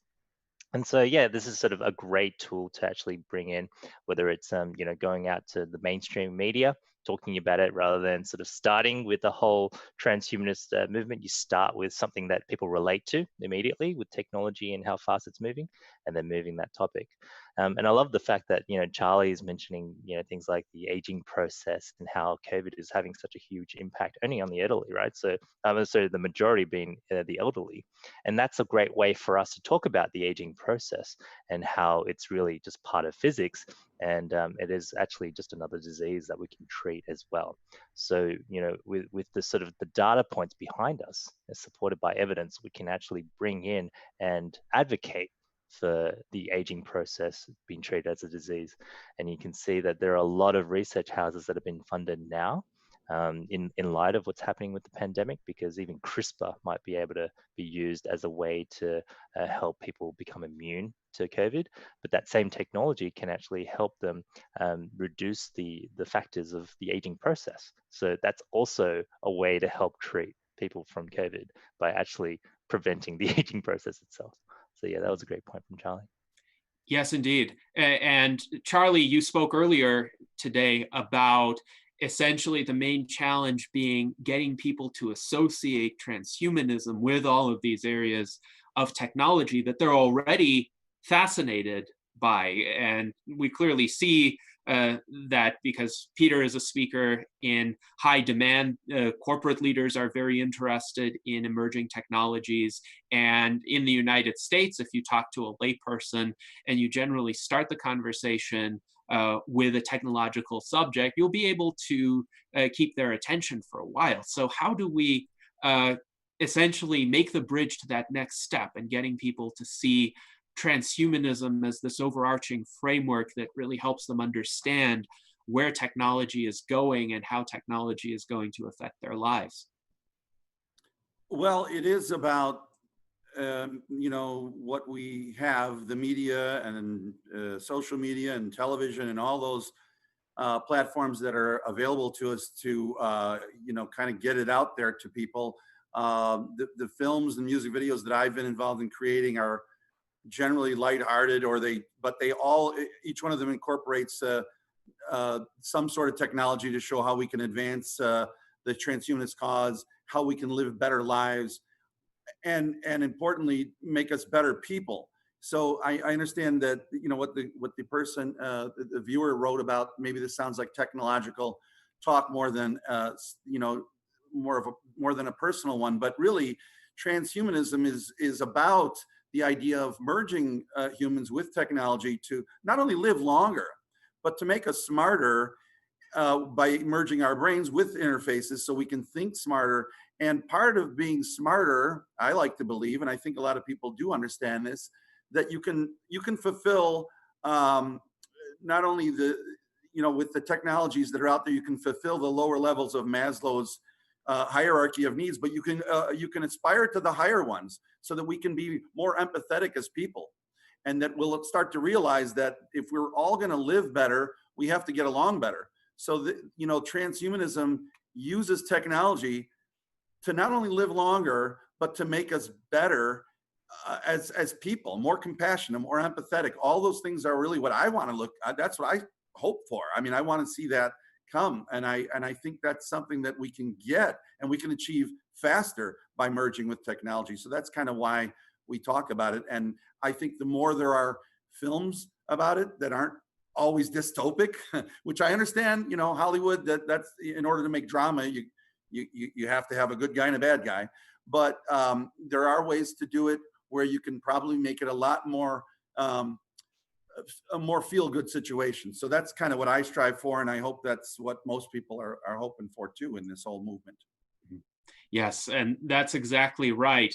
What you're talking about is shifting the cultural emphasis away from this dystopian fear-based portrayal of technology toward a view of, well, how can this benefit the human condition? How do we have a more realistic assessment of technology that's at the same time more hopeful, and to do it in an entertaining way, in an engaging way?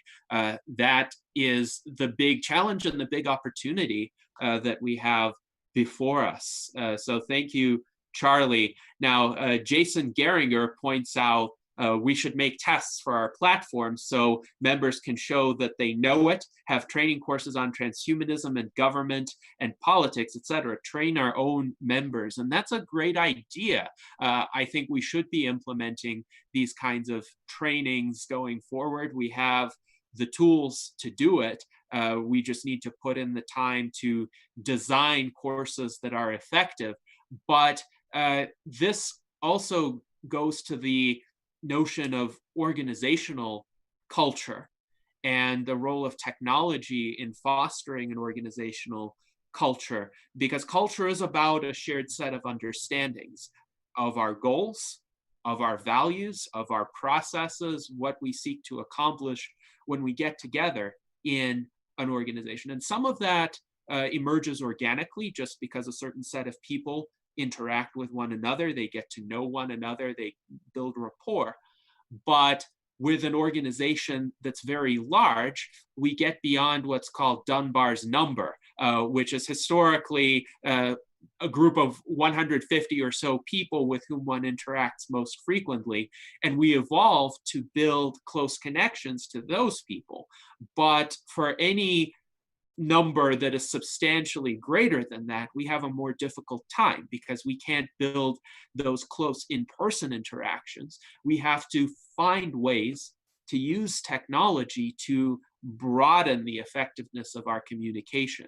And if we want a larger organization to function effectively, cohesively, while also inviting diverse contributions from many different people, we need to creatively use technology to do that. So Jason has some great ideas in this regard. I've interacted with him on this before, but Peter, what do you think are some effective tools to build this organizational cohesion and cultural understanding of our platform, our goals, especially among new people who join and kind of get integrated into an organization like the U.S. Transhumanist Party?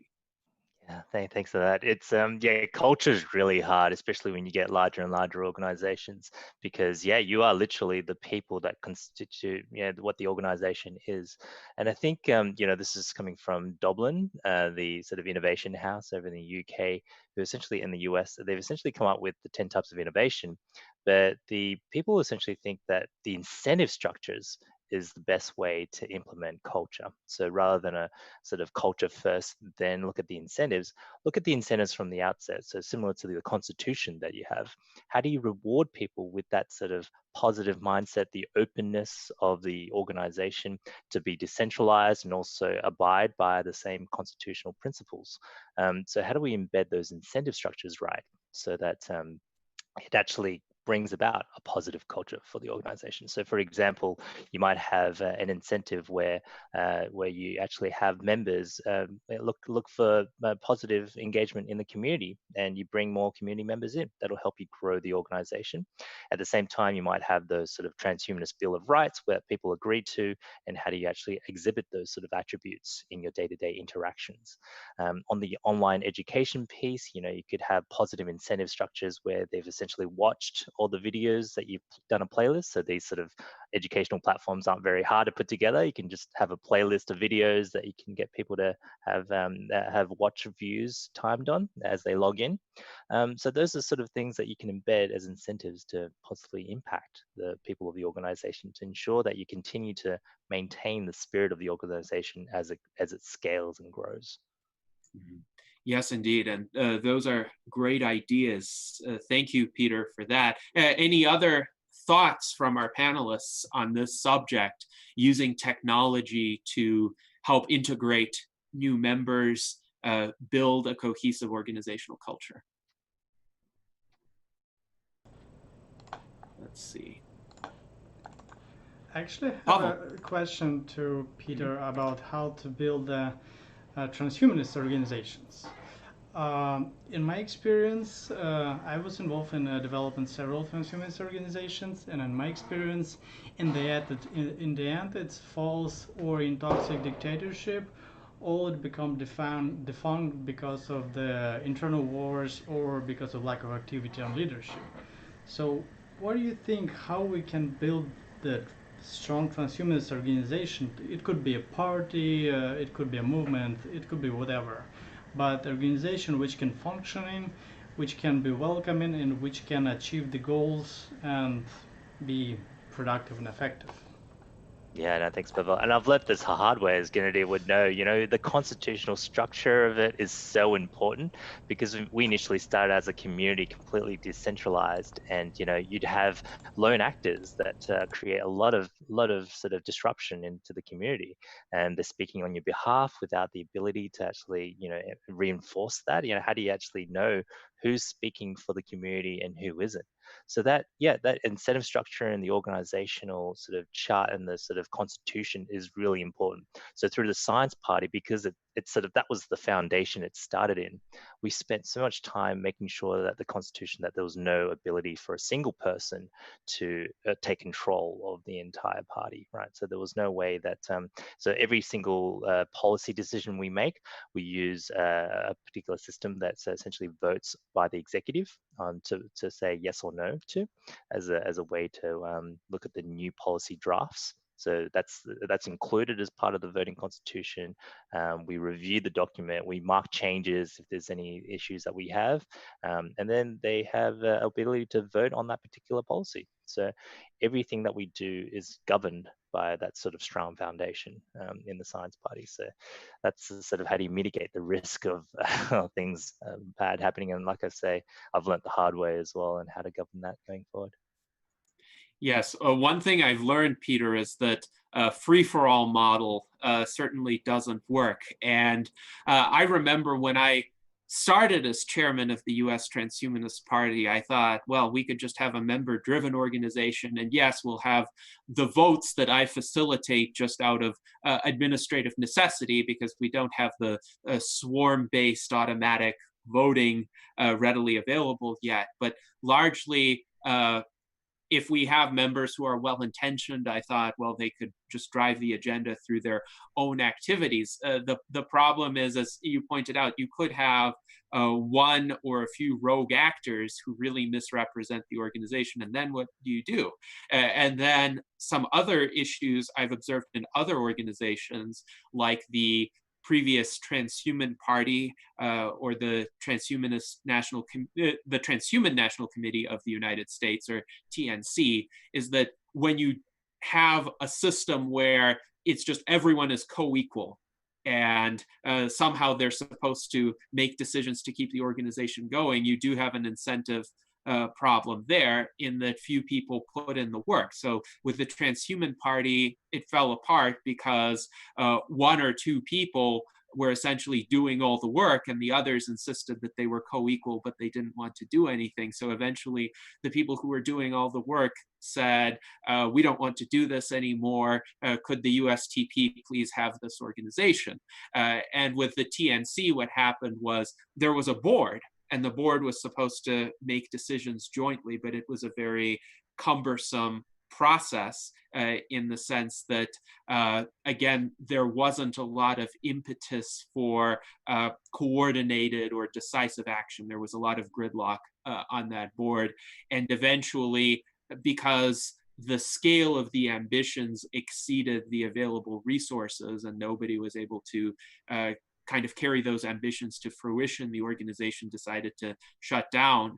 And that was unfortunate. But when I related kind of the history of these transhumanist organizations at a presentation that I made in 2019 to the Vanguard Scientific Instruments and Management Conference in Bulgaria, the chairman of that conference, a good friend of mine, Dr. Angel Marchev Sr., said, well, this is essentially a case in point as to why leadership-based organizations succeed more so than these kinds of free-for-all organizations, at least at this stage of our evolution, that the Transhumanist Party was always able to have a certain degree of direction and a certain degree of cohesion. And that's why it remained, while the other more experimental types of organizations failed. And it's interesting too, there seems to be this natural dynamic at play where you can start out intending for it to be a free-for-all organization, but because humans are what they are, and we still function very much along historical lines, either the organization falls apart or it starts to have more of these traditional leadership structures. So that's quite fascinating too. And Peter, it seems like your experience has been along similar lines, perhaps arrived at even earlier than our situation. Yeah, that's right. And it's sort of almost like an evolution of the organization. So the ones that do survive end up with these right instead of structures. And I guess to the point as well that Charlie made, with the direct democracy and the need for leadership, you can sort of also see that play out where if everyone had that equal vote as well, you could manipulate the mass media, the mass population vote by, say, vested interests that target advertising to all the people as well. So there's also, not just from an evolutionary perspective, humans having essentially not been able to fully govern themselves, but the ability for other actors, including foreign actors, to influence the policy decisions of a democracy. So that's the sort of the balancing we need to make correctly. The direct democracy plus leadership somehow sort of needs to marriage. And it's sort of, you can see that evolution of the governance structures that we have in place in the US and Australia with the Science Party.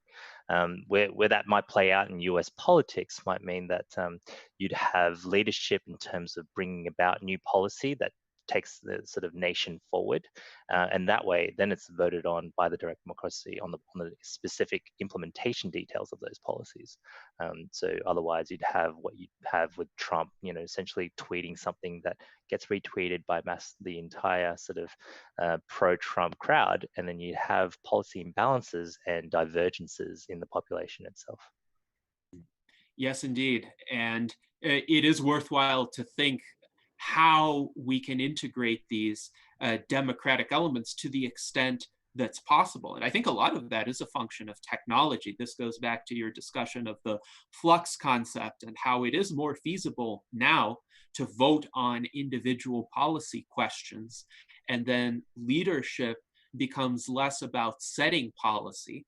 It becomes more of an executive and administrative role, a role for spreading awareness, keeping the cohesion of the processes going, but the substance can be more driven by the membership or the constituency of the country. And hopefully that would be an evolution in a more participatory direction that actually works and isn't vulnerable to the rogue actor problem. Now, there's an interesting question for you in the chat, Peter, from Andrew Easton, who asks you to tell us about telehealth and Medicare due to COVID in Australia. So what can you share in that regard? Yeah, thanks for that. Yeah, it's being used finally. So that's sort of the challenge we had. So in the past, there were so many telehealth startups and companies that provided these services, and they were just like, kind of like the Wild West, the the sort of tumbleweeds going through these marketplaces of doctors and patients. But now we're actually seeing adoption. So they're raising a lot of money, but also seeing a lot of sort of recurring monthly active users. And I think, where people actually, like we said earlier, actually realize that using this service is a lot better than going to the doctor, waiting in line for, half an hour to an hour, and then being exposed to potentially COVID patients. So it's not only a more efficient way, but it's a safer way. So we're seeing that adoption, but in the future, we actually see that sort of playing out even more. So with the smart devices that we'll have, be able to do quantified self, the less you'll need to actually go to a specialist to do those tests and to do those sort of measurements. The do-it-yourself take-home kits for COVID testing as well, that'll come online, and that'll enable people to just do it at home. Serology tests and other antibody tests that are out there, we'll be able to do that to actually ensure that people can stay safe and be able to measure themselves, test themselves before they go out, and then do it again when they come back. So that's the sort of the future we're looking at, being able to fully quantify those cells and democratize that technology so that people can actually get that service offering rather than having to, foot the bill for the government. That takes a lot of out of the economy as well. Yes, indeed. And interestingly enough, there has been a greater opening for telemedicine in the United States as well. There have been certain restrictions that were waived in the wake of COVID-19. And a lot of providers, particularly specialists, are offering telemedicine options right now. So I had a telemedicine visit with a specialist where I really didn't need that person to see me physically, because I could verbally describe the symptoms that I was experiencing and ask him questions based on his training and expertise. And I think that is often the primary value of a medical visit, particularly if the issue you're experiencing isn't something that can just be looked at and diagnosed. Rather, you explain your symptoms, you ask questions to the best of your ability.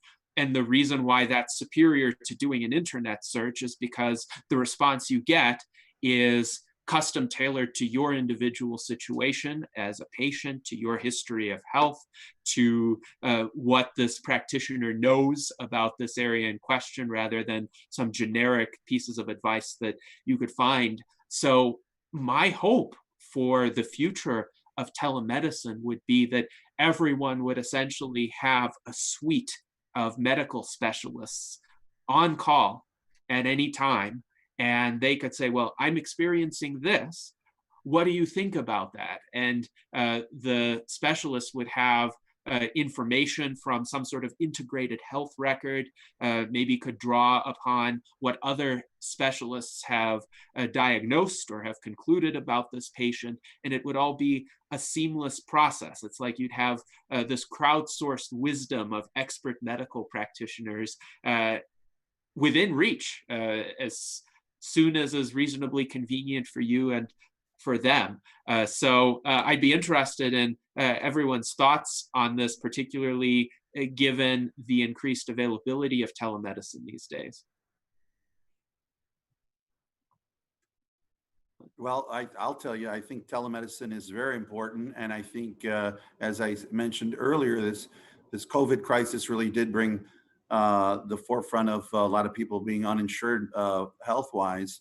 And so the question of universal health care, which is a hot topic, obviously, and about affordability, but telemedicine, robotics, there's a lot of different types of technologies that are flourishing now that are going to become mainstream, that are going to bring that cost way down, so that we will be able to afford universal health care for everyone, and it will be more of a right than a privilege or something where people, like David mentioned, people shouldn't be fearful that they're going to not have medical coverage, or they're afraid to go to the doctor because it's going to cost too much, or they're going to have to file bankruptcy. So, I think that's where this automation and telemedicine is vitally important to our well-being as a humanity. Yes, indeed. Absolutely.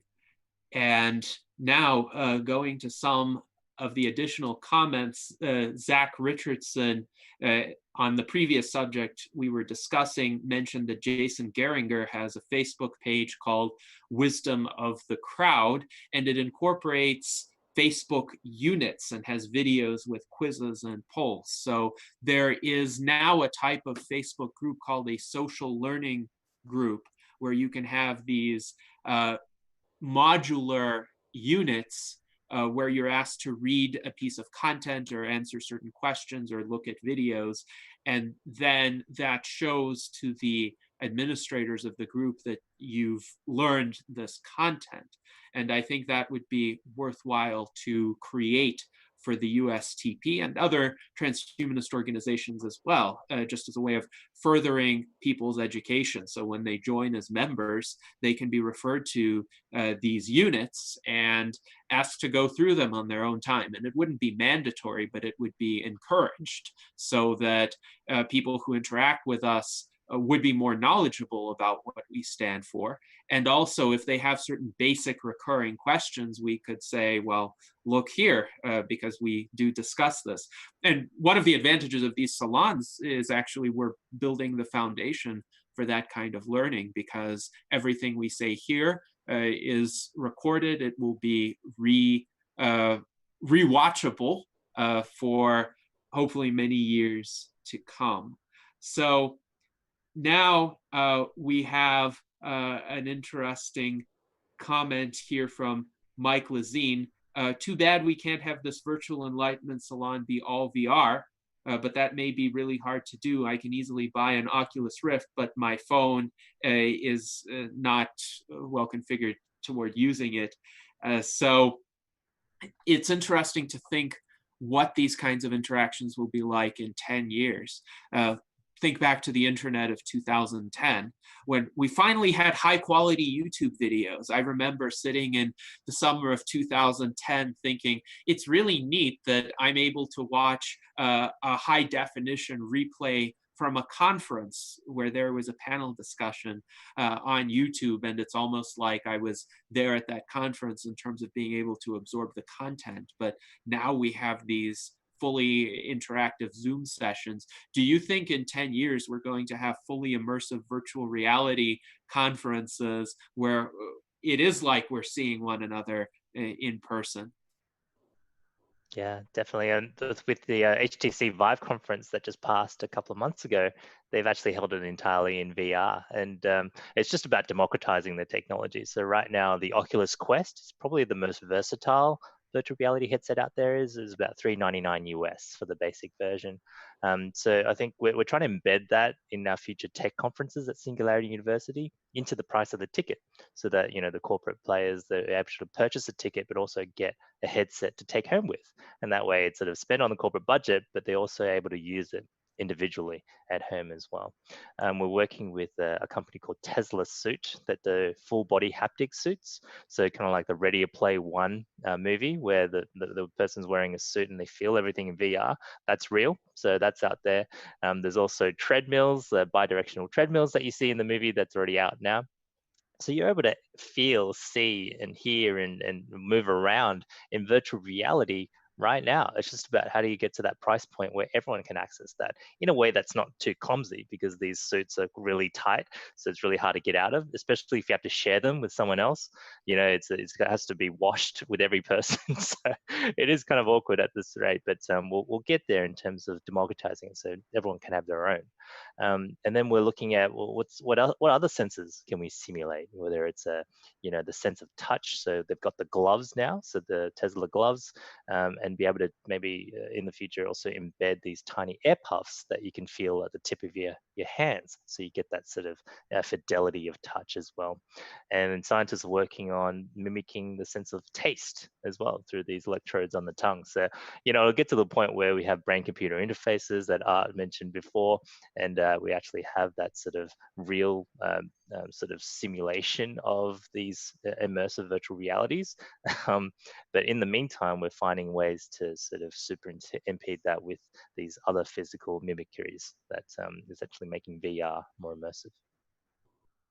Yes, then that's an amazing set of prospects. So imagine going to one of those VR conferences and then you have lunch break, where you can actually meet someone for lunch and have a simulated sense of taste. So you're eating something in that setting, but you don't get any of the caloric intake. You just get the taste. You just get the experience of having lunch with your fellow attendees at the conference. And maybe that will help overcome some of the public health problems that we have in our society, because if more people go to these conferences and have these virtual meals, they'll be consuming less food on net, and that would be beneficial in the long term to their health. So a fascinating prospect there. I hope we can get to that point quite soon. Any further thoughts on virtual interactions, how they're going to evolve in the coming years from anyone on the panel? Well, I remember not long ago, I heard Peter, you mentioned about cochlear implants on one of your talks, and how it'll how they're advancing, and how you suggested that eventually we'll have where we can hear the same sounds that dogs can hear, or whales or something. So that was pretty impressive. when I heard you talk about that. Can you talk a little bit more about something like that? Yeah, definitely. Thanks, Charlie. And those are sort of the technologies that turn essentially was a disability into an ability for people to hear, and now we're seeing them go from ability to super ability. So they're able to actually just tweak that, similar to how AirPods and other earbuds essentially able to do noise cancellation or transparent mode. Double tap it to actually change between the modes. Well, these sensors are a lot more powerful than our human eardrums. So you can actually tweak that to translate, say, if it's from a foreign language into English, you can actually increase the fidelity or also increase the range of the cochlear implants in the future, where you can hear on the side of the room or down the corridor. So it gives you that superhuman ability to hear better and more sort of focused in a particular area. And then, yeah, depending on the pitch, you can actually increase the range to translate that to human hearing range and hear what dogs and other sort of animals around in the animal kingdom can hear, and bats and sonar and things like that are all different frequency ranges outside the human frequency range. And we can do that for light waves as well. So kind of like with the augmented reality glasses, you'll be able to have X-ray vision. Essentially, that's essentially what Superman and all the other superheroes are able to do. Now that technology will make that a reality for everyday people. Yes, excellent. Excellent. And I will also add Dan Elton, our Director of Scholarship, has joined us in the chat. And he writes, there's a virtual world platform called Mozilla Hubs, which is pretty cool. You can join on VR, but you can also join in a browser. He says that he has used it, although it loads slowly for some people. So this is, I think, what's necessary for a bridge into VR adoption. You have to have modes that are accessible to people with earlier or less immersive technology. So whatever you can access in VR, you should also be able to access via your browser or via some sort of two-dimensional interface. Otherwise, you are going to be keeping out a substantial segment of the population who don't have these headsets or haptic suits or other technologies yet. Yeah, So, definitely. Yeah, it's sort of, I see it evolving through video games like Fortnite, where they just bring on a VR mode so people on PC can play. At the same time, if you want that immersion, you can also play in VR. So that way it shows people what the possibilities are and gets them curious. So they do eventually move towards the headsets to get that better immersion and maybe give them a competitive advantage in their matches as well. yes, indeed. And I wanted to highlight one more comment before we bring this discussion to the closing statements from everyone. Mike Lazine asks, wouldn't free-for-all still have a number of people jockeying for controlling certain things?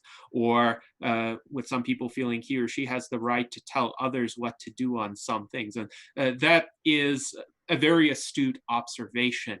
It's why I sometimes think that free-for-all structures really don't mean freedom for everybody. They mean that people with certain character traits or certain levels of assertiveness become dominant by default, even though we might not necessarily want that to happen. It's like in electoral systems, sometimes the skill set it takes to win an election may not necessarily be the skill set that you want in a person once they're in office. Think of how a lot of political campaigning is done in the United States with all of the mudslinging, the character assassinations, the half-truths or untruths that are stated. Do you want that in your elected office holder? On the other hand, some of the greatest rulers in the history of civilization were accidental in a sense. They happened to be put in a position where they could make a positive difference, but they weren't elected to do it. For instance, Tsar Alexander II in Russia, who was a very humane individual. His father was not a humane person, but he himself affirmatively took steps to liberate the serfs and kind of adopt a more humane cosmopolitan mode of governance. Or Gorbachev is another example, who kind of rose to the top of the Communist Party because all of his predecessors kept dying unexpectedly. And here happened to be a humane individual who actually cared about human rights and undertook this program of liberalization.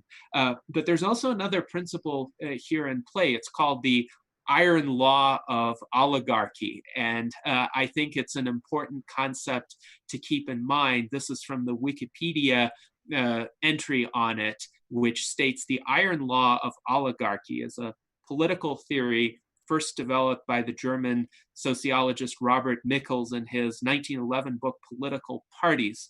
It asserts that rule by an elite or oligarchy is inevitable as an iron law within any democratic organization as part of the, quote, tactical and technical necessities of organizations. So, however an organization begins to be structured with whatever intentions, eventually, at least with humans being who they are, some sort of what he would call an oligarchy forms. I think it's a value neutral term as he uses it. It's just a group of people who happen to be more active and who de facto make the decisions. And the question is, do we want that to be a systematic process, or do we want it to be arrived at through a free-for-all where perhaps some people assume those roles by recourse to unsavory tactics? And generally having more structure, more of a process for doing that tends to weed out the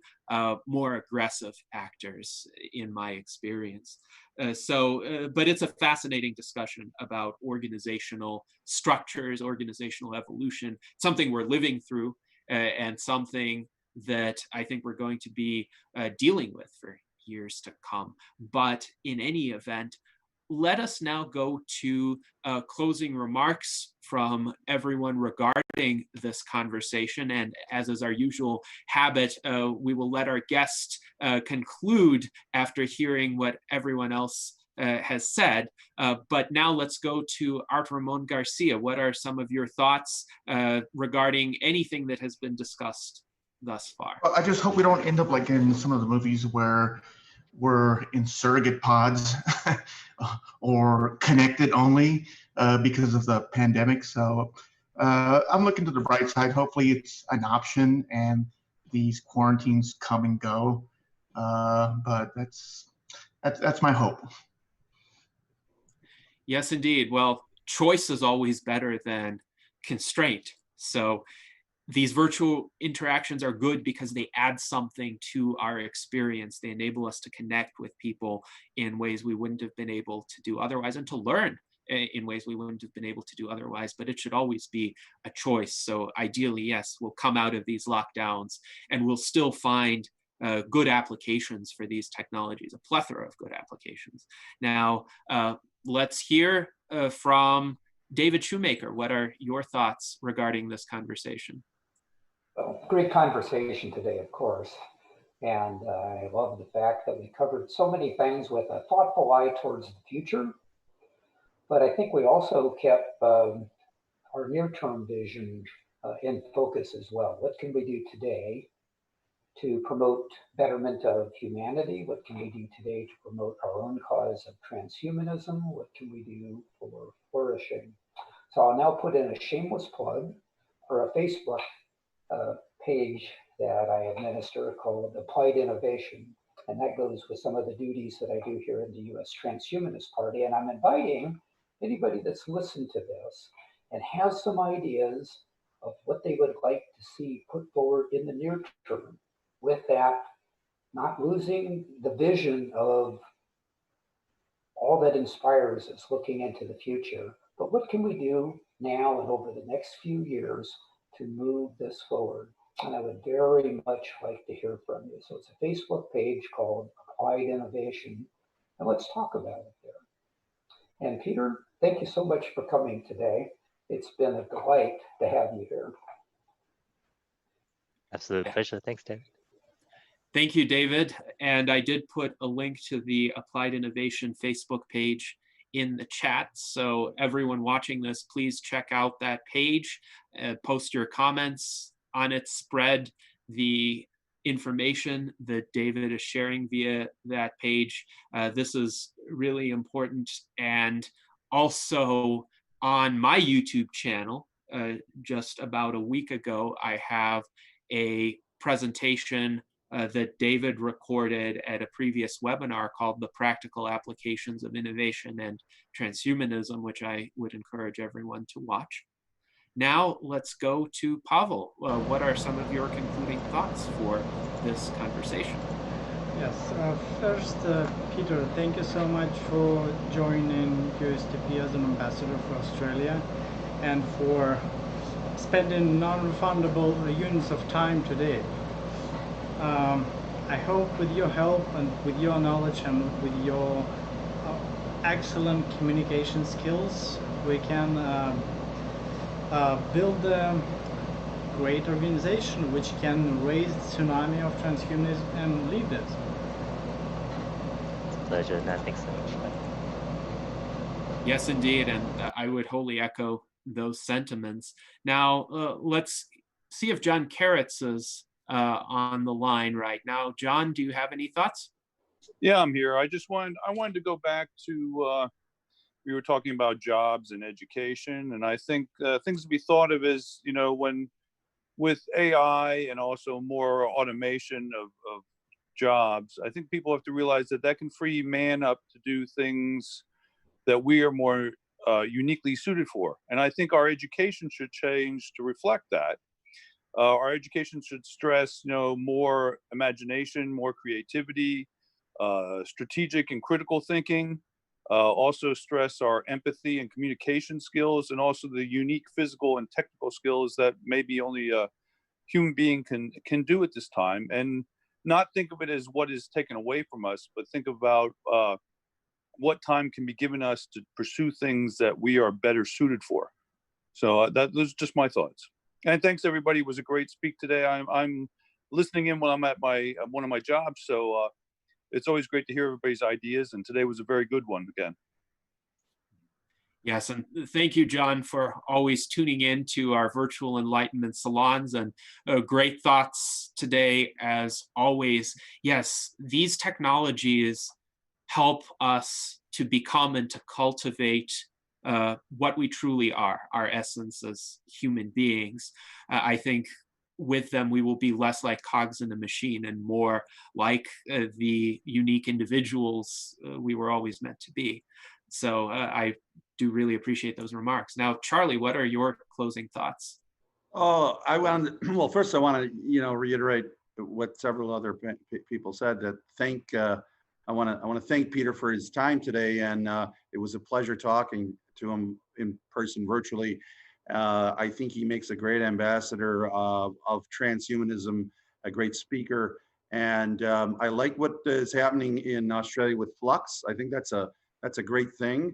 I like that the fact that he's involved with the Science Party. I mean, I think I would love to see the Science Party flourish in the United States. I think it would be great if the two dominant parties in the United States were the USTP and the Science Party instead of the Republicans and Democrats.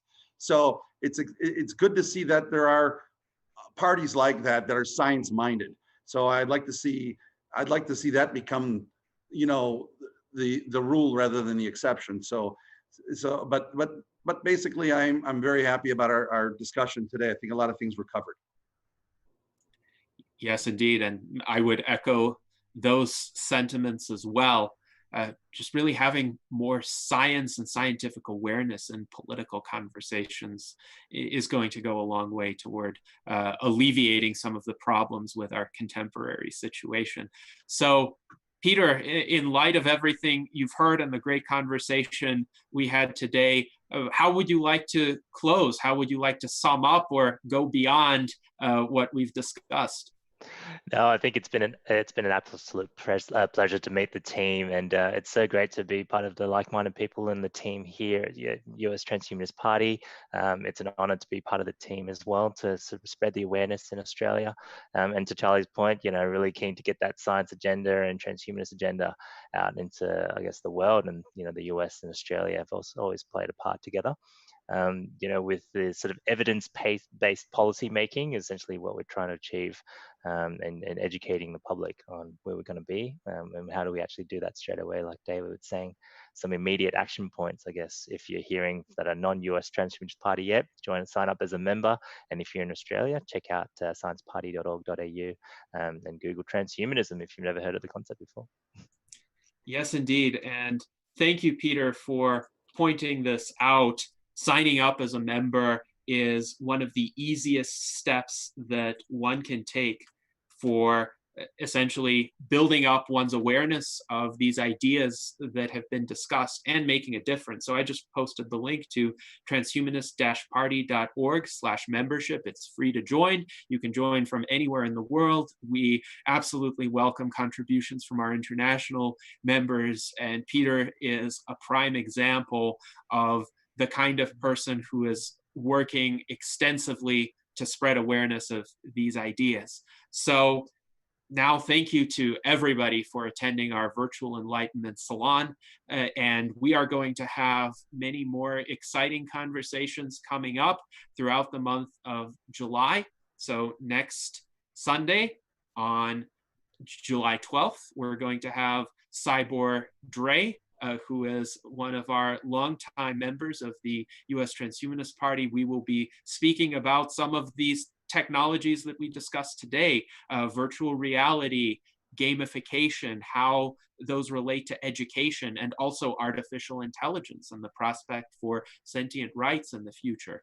The Sunday after that, which will be July 19th, we'll be having Raikon Volta, who is a transhumanist science fiction author, the author of Erendite, which is quite an interesting new book that he has released. And then the Sunday after that, on July 26th, we will be having a special virtual Enlightenment Salon starting a bit later, 5 p.m. US Pacific time, with Dr.